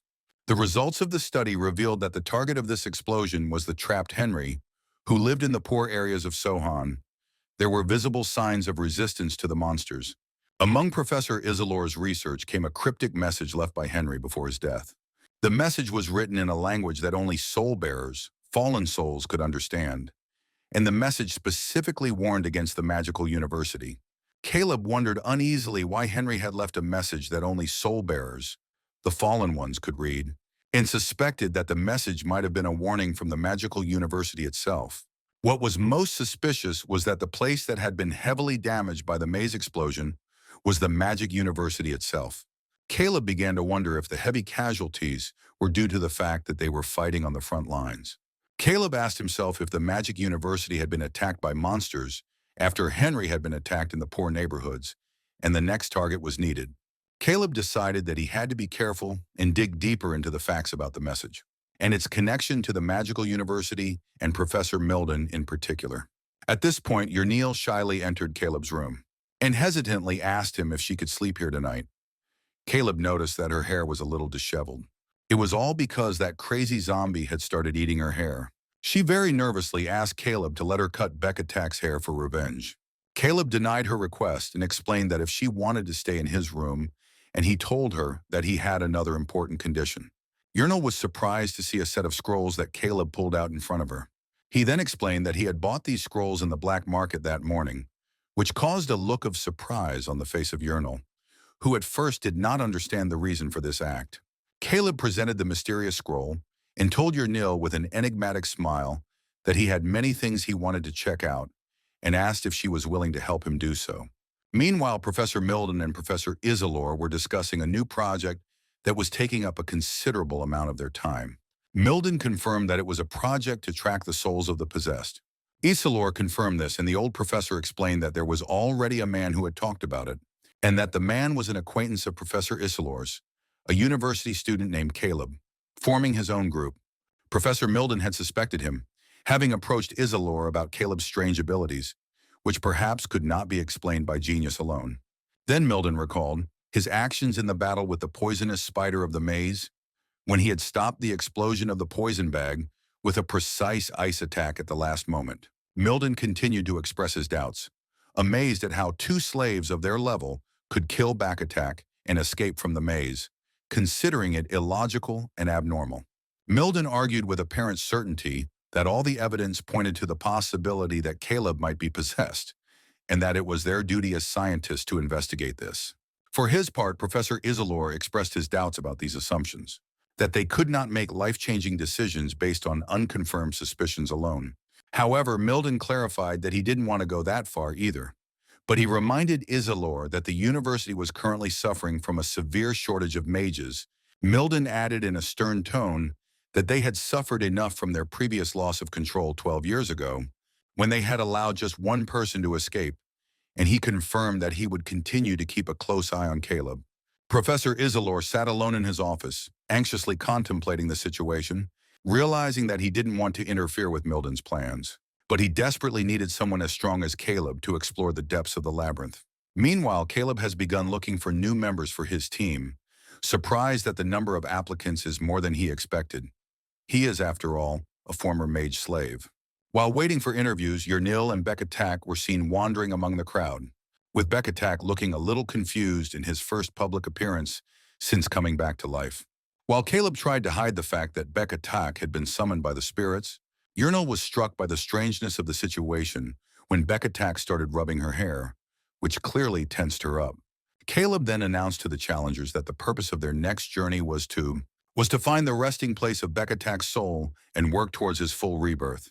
Caleb explained to the challengers that whoever wants to join must be willing to fight on the front lines, and to prove it, they must show their strength by lifting the heavy barrel placed in front of them.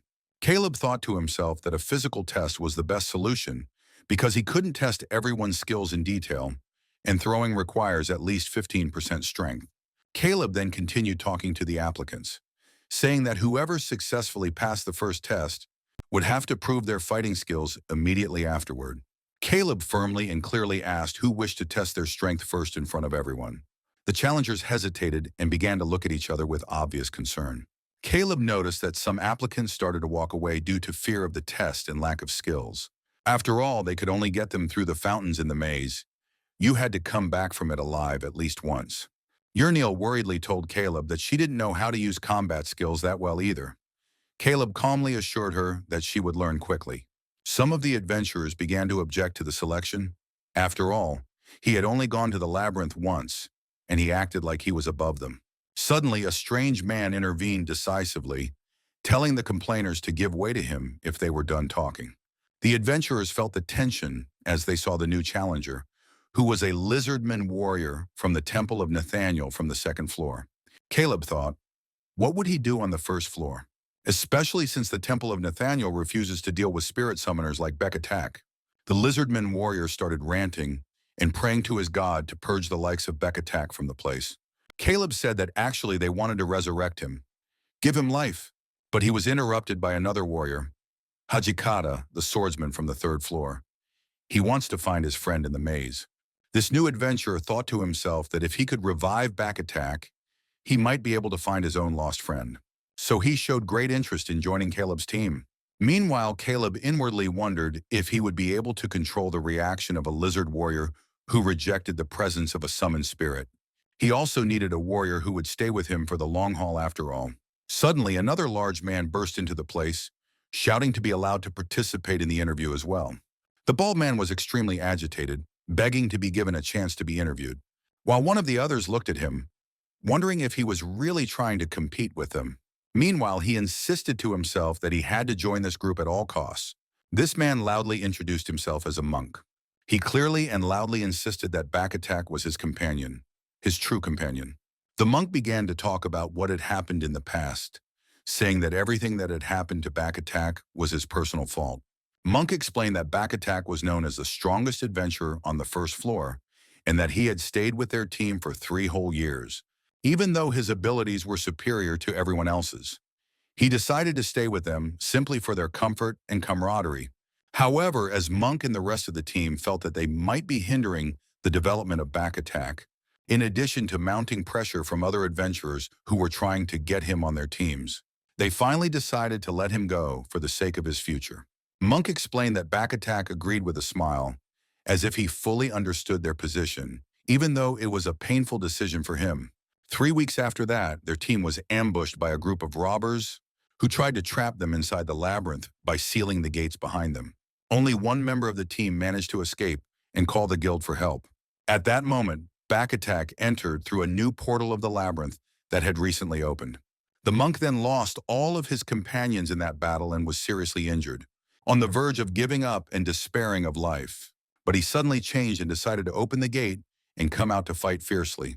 The monk said that at that moment Bekatak began to brutally slaughter all the thieves, and he himself was so frightened that he fled the scene alone. Therefore, the monk claimed that he had a good reason to join Caleb's team and participate in the journey to find Bekatak's soul. He then added his information about the maze, stating that they could sometimes encounter a powerful roaming boss on the first level, though usually not. Caleb was surprised by this and told himself that this was the first time he had heard of a powerful roaming boss appearing on this floor. Monk continued, explaining that he hadn't stopped blaming himself since that day, and that if they hadn't let Bekatak leave the team, everything was fine. Monk approached Bekatak, asking him with regret and remorse if he had sold his soul in the maze, while he himself had escaped and left him alone. In a deeply emotional outburst, the monk knelt down on his knees, tearfully apologizing, and asked Bekatak to never forgive him for what he had done. One of the adventurers enthusiastically offered to choose the monk, as he deserved a chance to right his wrong. The lizardman warrior firmly rejected the attempt to emotionally influence such an important decision and insisted that the evaluation must be fair and objective. The lizardman warrior challenged the monk, saying that if he could break the heavy wooden barrel, he would allow him to join in as well. The monk stepped toward the barrel with confidence, while Caleb watched him skeptically, knowing that monks don't usually have much physical strength.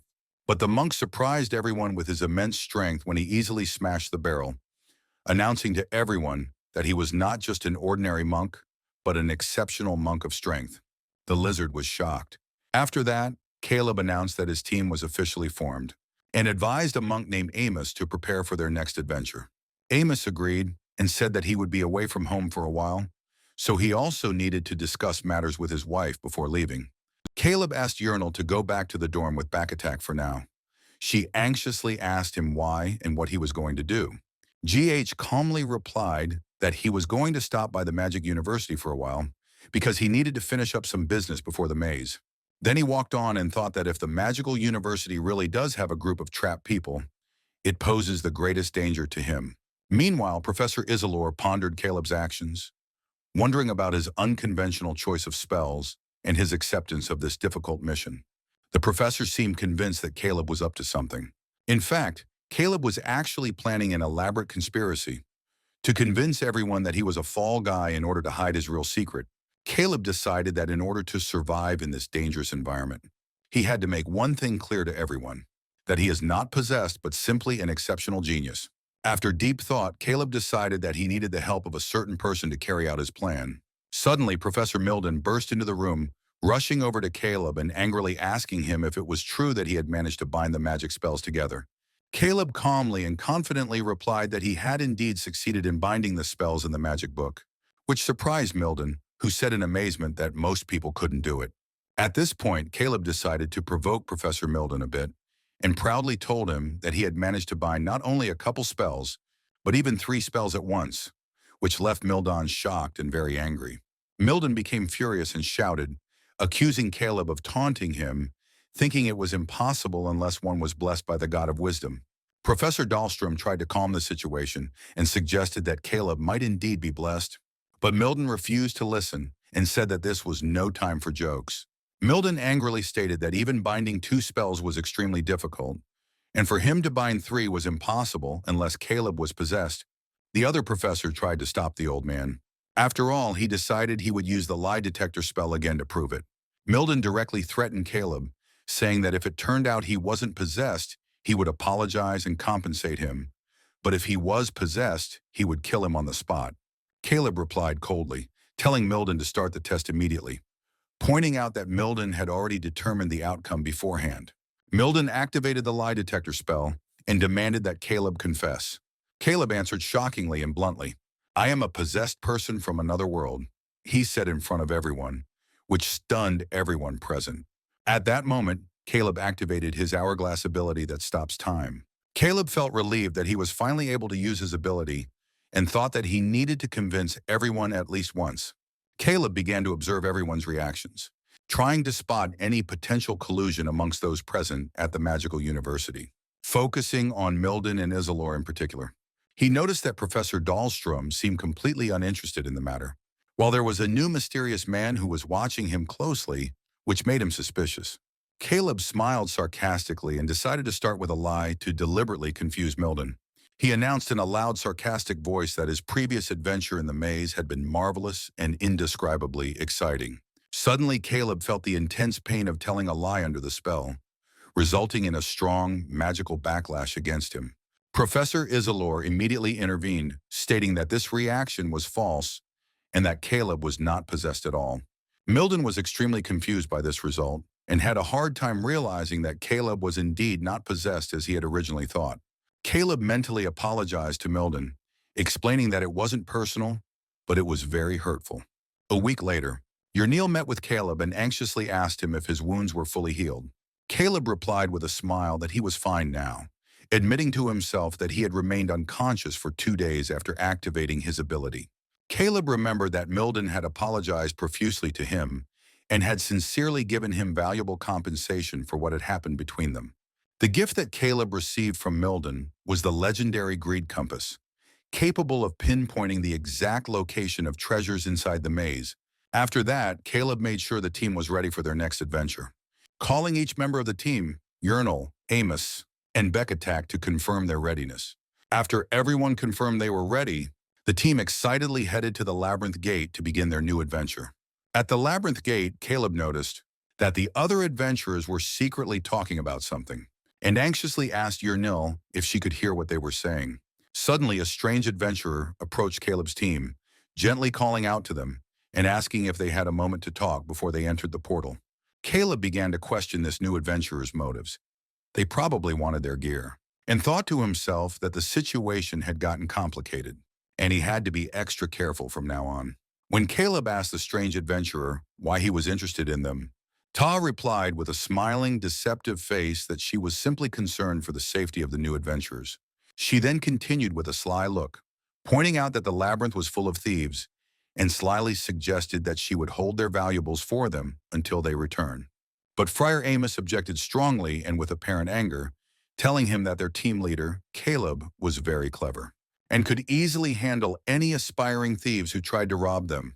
She quickly backtracked, embarrassed, and tried to justify her position, claiming that she only wanted to give them advice and warn them of the dangers.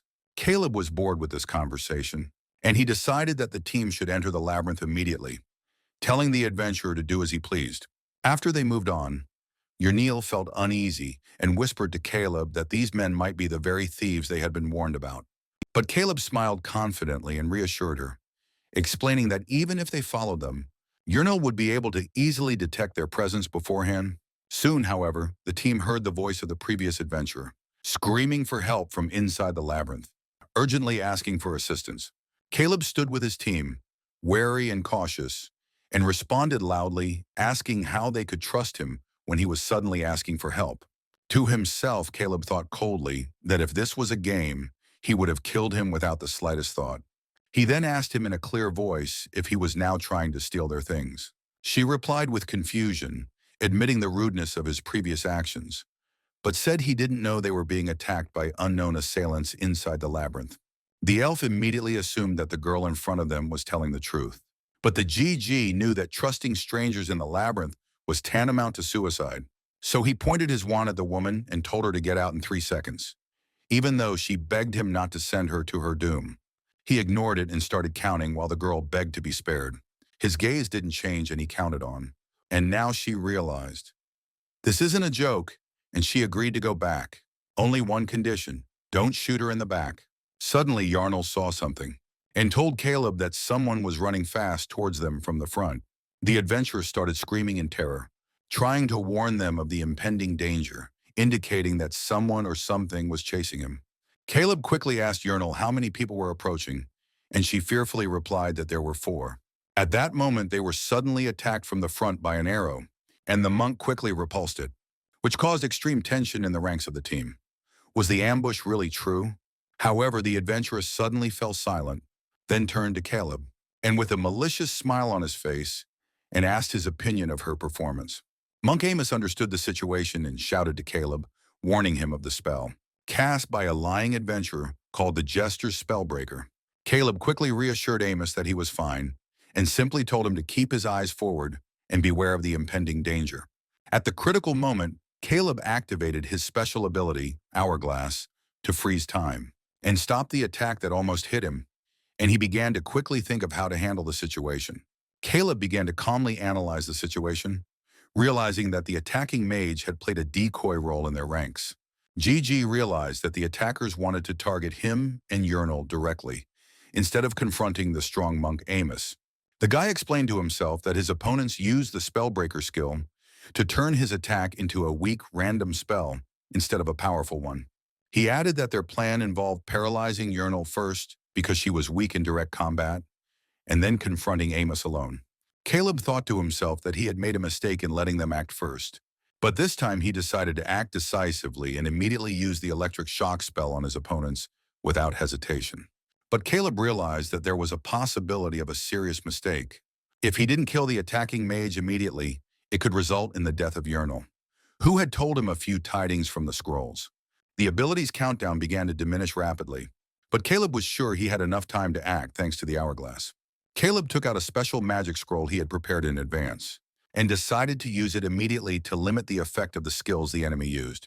Caleb only had 3 seconds left, so he shouted sharply, stating that the opponent would die in a moment, and used an electric shock spell. Time came back to normal. The spell struck his opponents directly, causing them to immediately fall and completely defeat the decoy bitch. Caleb stood triumphantly over his defeated opponents while she asked him in shock and trepidation what had happened and how he had managed it. Caleb coldly stated that his method of fighting them was the right one, adding that death was the only answer for the bastards. She tried to ask Caleb to wait, but Mr. ignored him completely and immediately used a dust blast spell to finish them off quickly and permanently. One of the gang members was surprised at what had happened and began shouting in confusion, wondering why the spellbreaker he was relying on hadn't worked. At that moment, Caleb activated his special ability, the hourglass, to stop time and assess the situation more clearly as he considered the enemy's tactics. Caleb then noticed a dwarf among the group who seemed to be manipulating the body of a puppet that was moving with them. Caleb realized why Urinal had heard 4 pairs of footsteps earlier. Caleb immediately began to execute a counterplan using an electric shock spell, while simultaneously asking Urnil to shoot her arrow directly at the dwarf. Caleb and Urinal's attacks resulted in a massive explosion that knocked down several gang members and seriously injured the rest. Then lightning struck the puppet, and the elven woman hit the gnome with an arrow. At the same time, the remaining gang members began to panic, desperately trying to figure out what was going on around them in this chaos. Monk Amos walked over to one of the surviving gang members, then looked at another, who begged him to let him live. But Caleb coldly reminded him of his earlier words and pointed his wand directly at his head. Caleb continued in a determined tone, reiterating his stance, saying he would not hesitate any longer, and he once again applied the electric shock. After the fight was over, they built a fire. The team looked extremely exhausted, especially Urnil, who was so scared that she couldn't use her listening skills effectively this time. But the monk urged her to be strong, assuring her that she should become a trustworthy companion and be proud of herself. A little while later, Caleb woke up apologizing for falling asleep, thinking that the magic scroll he used earlier had some side effects. Caleb noticed that Amos had started looking at the gear. Caleb noticed that Amos had started to look at the gear they had taken from the gang that had attacked them, and suggested that he choose what he wanted to keep. Caleb decided to take only the gear and supplies they really needed, reasoning that anything expensive would be too heavy to carry. Among the loot Caleb decided to keep were 5 medium-quality healing potions, a time reduction elixir, and a valuable scroll for resurrecting corpses, considering these items very important for their next adventure. Caleb used telekinesis to organize the items and carry them easily, which made it easier for them to prepare to leave. Caleb asked the team to hurry up and finish their preparations to leave the area, but Urnil suddenly stopped Caleb and told him she heard a strange sound coming from his bag. Caleb was a bit surprised and reached into his belt, and then pulled out the legendary Compass of Greed that Professor Milden had given him earlier. The team remembered that the compass was capable of detecting treasure chests in the maze, and Urnil wondered if they could rely on it now. Caleb confirmed it, but clarified that fully resurrecting back attack was his priority at the moment. Caleb asked Urnil not to do that, not to overreact to every sound he heard, which made Urnil feel a little embarrassed and say that she was only skilled at hearing. With a gentle smile, Caleb told her that she was already very good at it, and that she shouldn't worry about reporting every little sound she hears. When she told him that she was hearing the sound of water, Caleb suddenly took notice of it and insisted on quickly finding out the location of the sound. Urnil led them to the source of the sound, which turned out to be the source of blessings, a rare source that randomly appears in the labyrinth. According to the legends, as Caleb mentioned, this spring grants special powers to adventurers who drink from it. Caleb warmly thanked Urnil for discovering this spring, which made her feel very proud and happy. He asked the two of them, would they like to receive the blessing right now? But warned the team that obtaining a skill from the blessing source was not an easy matter. The monk tried it, but it didn't work. Certain conditions had to be met first, such as personal characteristics and weapon level. Caleb asked Amos if he had ever tried using the source of blessings with his current weapon, and Amos said he had not. The GH then encouraged Amos to try the source, assuring him that it would be worth it. After all, this monk had level 15 strength and a great level of club wielding. Amos went to the spring and dipped his bald head into it, suddenly felt something. He was immediately surprised to receive a powerful new skill called Gaia Destroyer, which made him scream with joy and amazement at his power. Caleb asked Urnil to try it too, because she was at the same level as Amos and should have easily gotten a similar skill. Indeed, Urnil had gotten an amazing skill called Triple Shot, and was very happy with the result of the experiment. She then advised Caleb to try it as well, Caleb hesitated for a moment, knowing that mages were usually excluded from the blessings of the source, but the girl began to persuade him, and a strong curiosity drove him to try it. As Caleb dipped his face into the water of the source, a strange and clear information screen appeared in front of him, causing him to wonder and question what was going on. Information appeared in front of Caleb, confirming that his wisdom level had exceeded 10, and so he was able to select an introductory skill.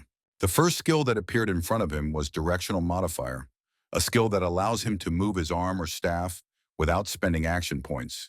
The second skill was Time Merchant, which allows for 1 second from Hourglass to shorten a skill's recovery time or remove a minute of debuff.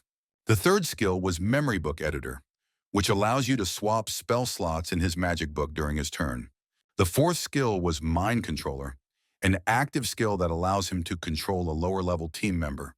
Caleb was surprised by the power of the 4 skills presented, which even gave him a headache already. After a short thought, Caleb decided to choose the skill Directional Modifier, believing it to be the most useful to him under the current circumstances. After he made his choice, the team asked if he was okay, as they thought he had almost drowned, but he assured them that he was fine. Caleb began testing his new Hourglass skill. The GH noticed that using the skill didn't cost him action points, which he was very pleased about. The team decided to leave and continue on their journey towards their main goal, reviving back attack, which was now made easier with these new skills. While they were walking, Urnal noticed something strange Amos was carrying and asked him what it was. He replied with a warm smile that it was a talisman from his wife. Urnal was surprised and curiously asked him how they met, especially since he was a monk and married. Amos replied that they first met in the Adventurers Guild and that his wife was the one who formed the team with back attack. Amos also explained that his wife knew of the large debt he owed back attack, and so she had allowed him to join the mission without a paycheck. Urnal was impressed by the kindness of Amos' wife and called him a truly wonderful man. But Caleb was worried about the monk's mention of wanting to return alive, because such statements usually portended bad fortune in adventures. Suddenly, the guy in front of them stopped. The red-haired zombie blunted and stared forward. Suddenly, Beck Attack began to run hysterically forward, screaming, which puzzled the team, and made Urnal wonder what was chasing him. Caleb quickly realized the reason for Beck Attack's sudden behavior, and explained to the team that he had found the location of his soul and was instinctively heading towards it. Caleb confirmed that Back Attack's soul was in a location between floors, on a floor known as Floor 1.5. Urnal was very surprised by this and asked him about this strange floor with great bewilderment. Amos confirmed Caleb's words and mentioned that he had heard old rumors about the existence of such a place in the maze. Caleb confirmed that it was the place where Back Attack's soul was being held. Before Caleb could finish his sentence, Urnal became confused and worriedly told him that she may have stepped on something again, causing the area around them to start collapsing. Amos tried to warn the crew to flee immediately, but Caleb calmed everyone down and told them to stay calm, indicating that he expected something like this to happen, and thanked Urnal for finding a new entrance. The mysterious entrance to Floor 1.5 appeared, and there was a portal inside. Caleb decided that this was their new destination, and told the team that they should head there now. When they arrived at this strange floor, they were surprised to find that it resembled a very old village. Urnal commented in amazement that it looked like it was a village from an old game, which made the team very curious to find out what awaited them in this mysterious place. The place is completely silent. Upon entering the mysterious floor, they need to keep their voices down, because the team encountered creatures called Border Guardians, who are level 1.5 creatures and usually move in large groups, making them very dangerous to confront. Caleb assured his team that if they stayed calm and avoided attracting attention, they could get past these creatures without any problems. Caleb reiterated that direct combat would not be in their favor, so they should quickly and quietly find the Back Attack's soul vessel and leave quickly. GH had already played in the area, so it was unlikely they would get lost. They walked further down the streets. Caleb pointed to a distant spot and said it was the likely location of Back Attack's soul vessel, and the team began to approach the soul shrine with extreme caution. Opening the door, he realized that so far everything was exactly as he remembered, and so far it didn't look dangerous. The team reached a room filled with vessels that usually contain the souls of adventurers, but they found that all of these vessels were completely empty. The monk anxiously asked how they would be able to find Back Attack's vessel among all of them, but Caleb argued that the vessel they were looking for would surely be in a prominent place. Caleb spotted a vessel glowing with a strong green light on a high place and pointed it out, saying that it was definitely the vessel containing Bekatak's soul. Caleb confirmed that as soon as they took the vessel, the monsters would run after them. So he suggested that they quickly take the vessel to the first floor to revive Bekatak. But Urnil suddenly warned Caleb that there was another glowing vessel nearby, which surprised and worried Caleb. Even the monk wondered why another vessel containing another adventurer's soul had appeared in this mysterious place.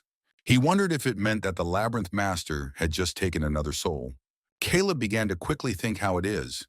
He is the best on the first floor, believing that the appearance of a new vessel means that something unexpected is happening in this area of the labyrinth. The Elphus immediately warned him that someone was heading towards them. And GH realized that means someone died just now on floor 1.5.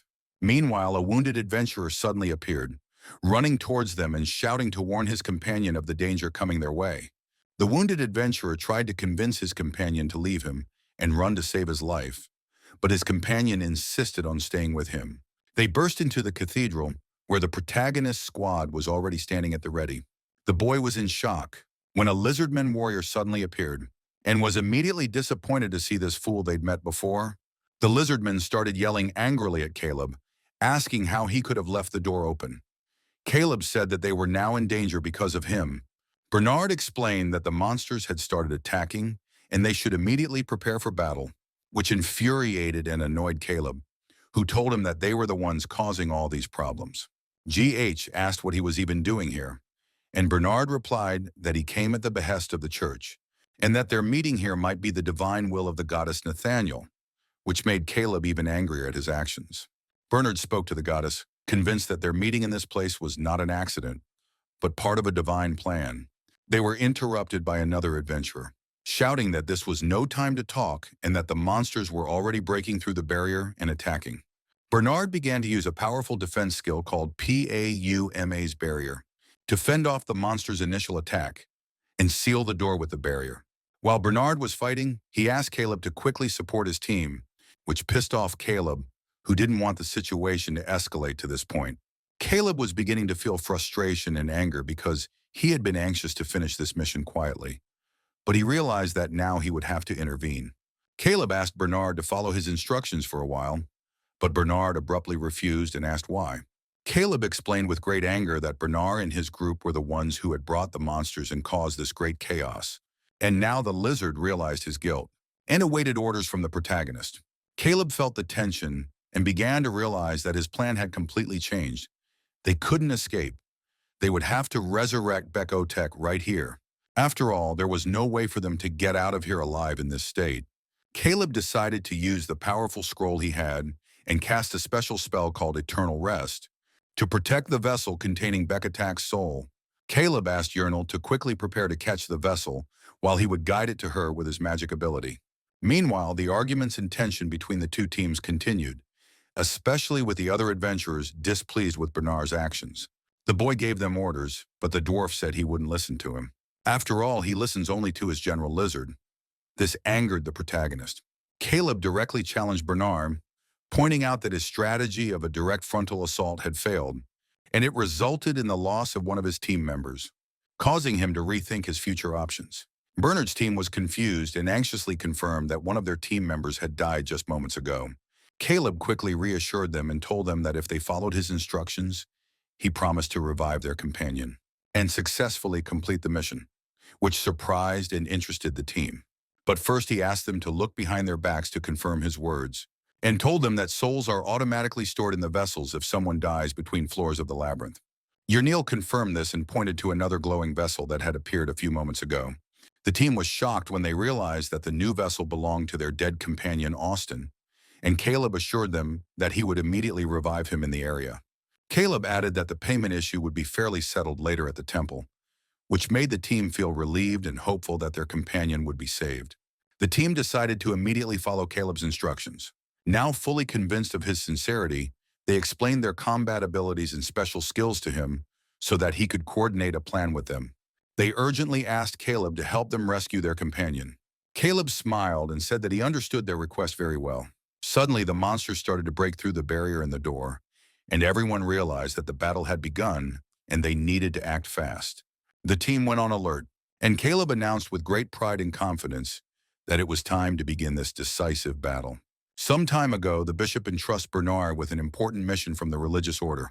Bernard dutifully agrees and awaits instructions from his superior.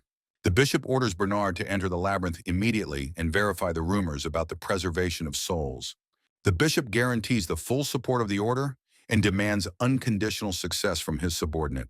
Bernard vows to remember the bishop's words and fulfill his commission. Now he speaks the name Nathaniel in battle with a feeling, perhaps a prayer. The lizard questions the reason for such an ordeal sent from above. Caleb states that the enemy is clearly outnumbered in a head-on collision. Delay is deadly, for it is already approaching. He urgently commands that the closets be stacked and entrusts the elf and the dwarf with the care of the vessels. The strong men confirm that the order to move the items has been carried out, reporting back to Caleb. Caleb warns everyone to stand back, intending to blast through the ceiling with a massive explosion.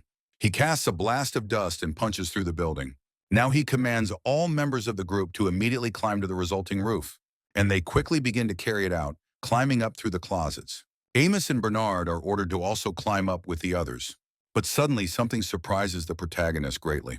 The monsters have already broken through the doors, and only a religious fanatic and a monk are left downstairs. The bastards in cloaks are rushing towards them faster and faster. Caleb is ordered to go up first, while they try to hold off the enemies. The lizard activates a defensive skill called Guardian Shield for Defense. And now the now bald men prepare to fight together, starting to quickly chop down the enemies that keep coming and coming at them.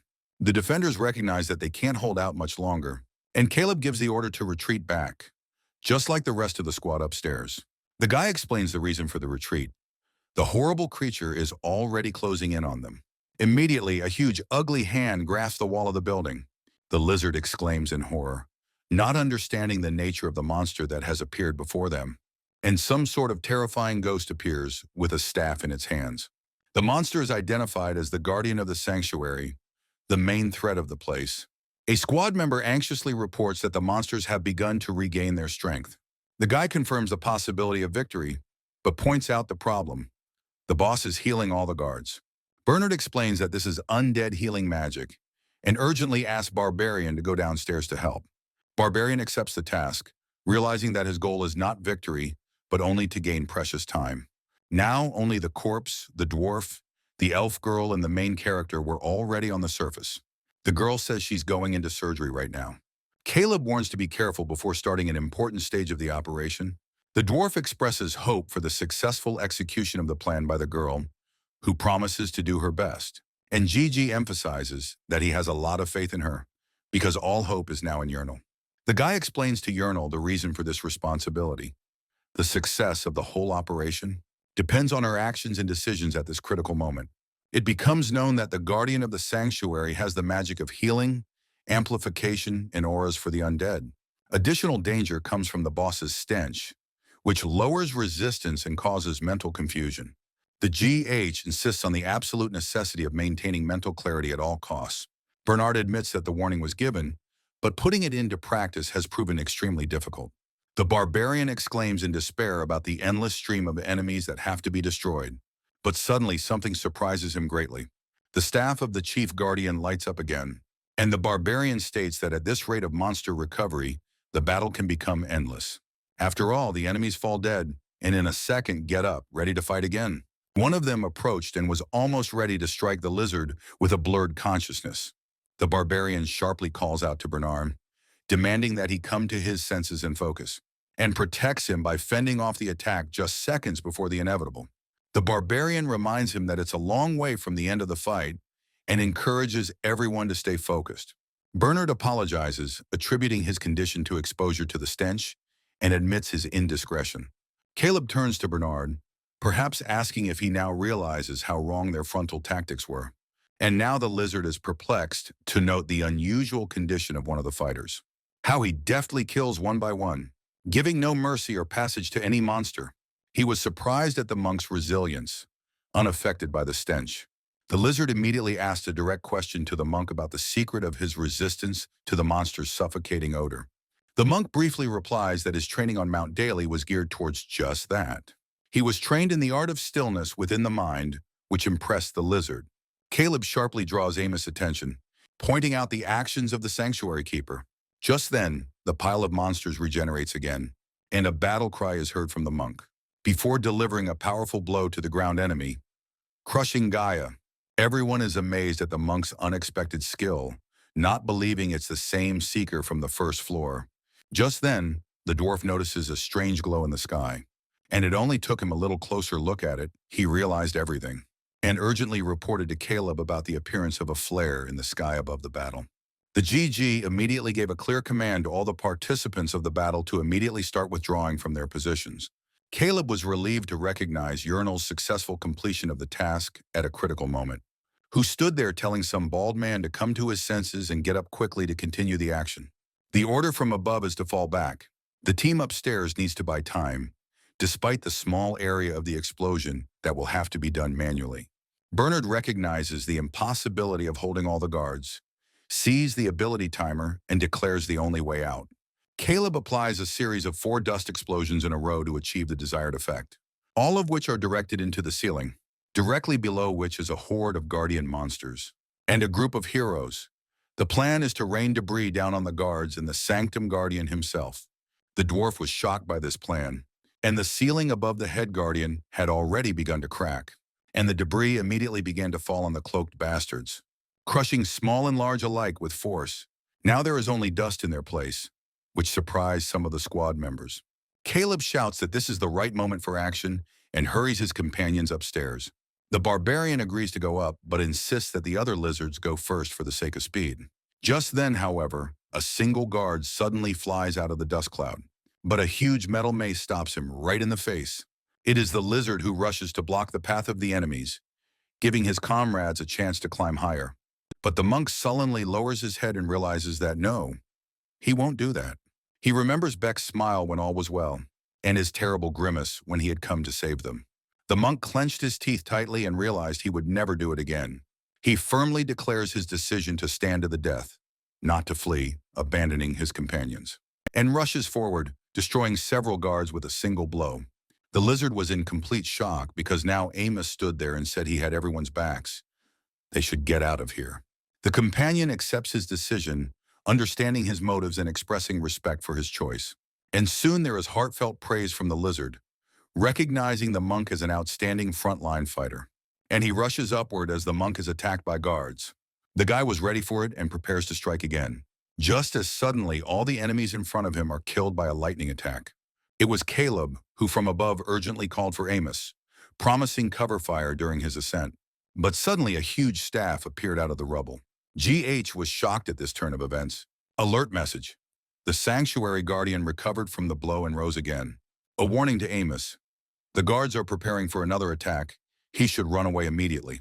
The scene shifted again to the elf who was running at full speed, and her new companion asked to slow down a bit, struggling to keep up with the girl who has no more time.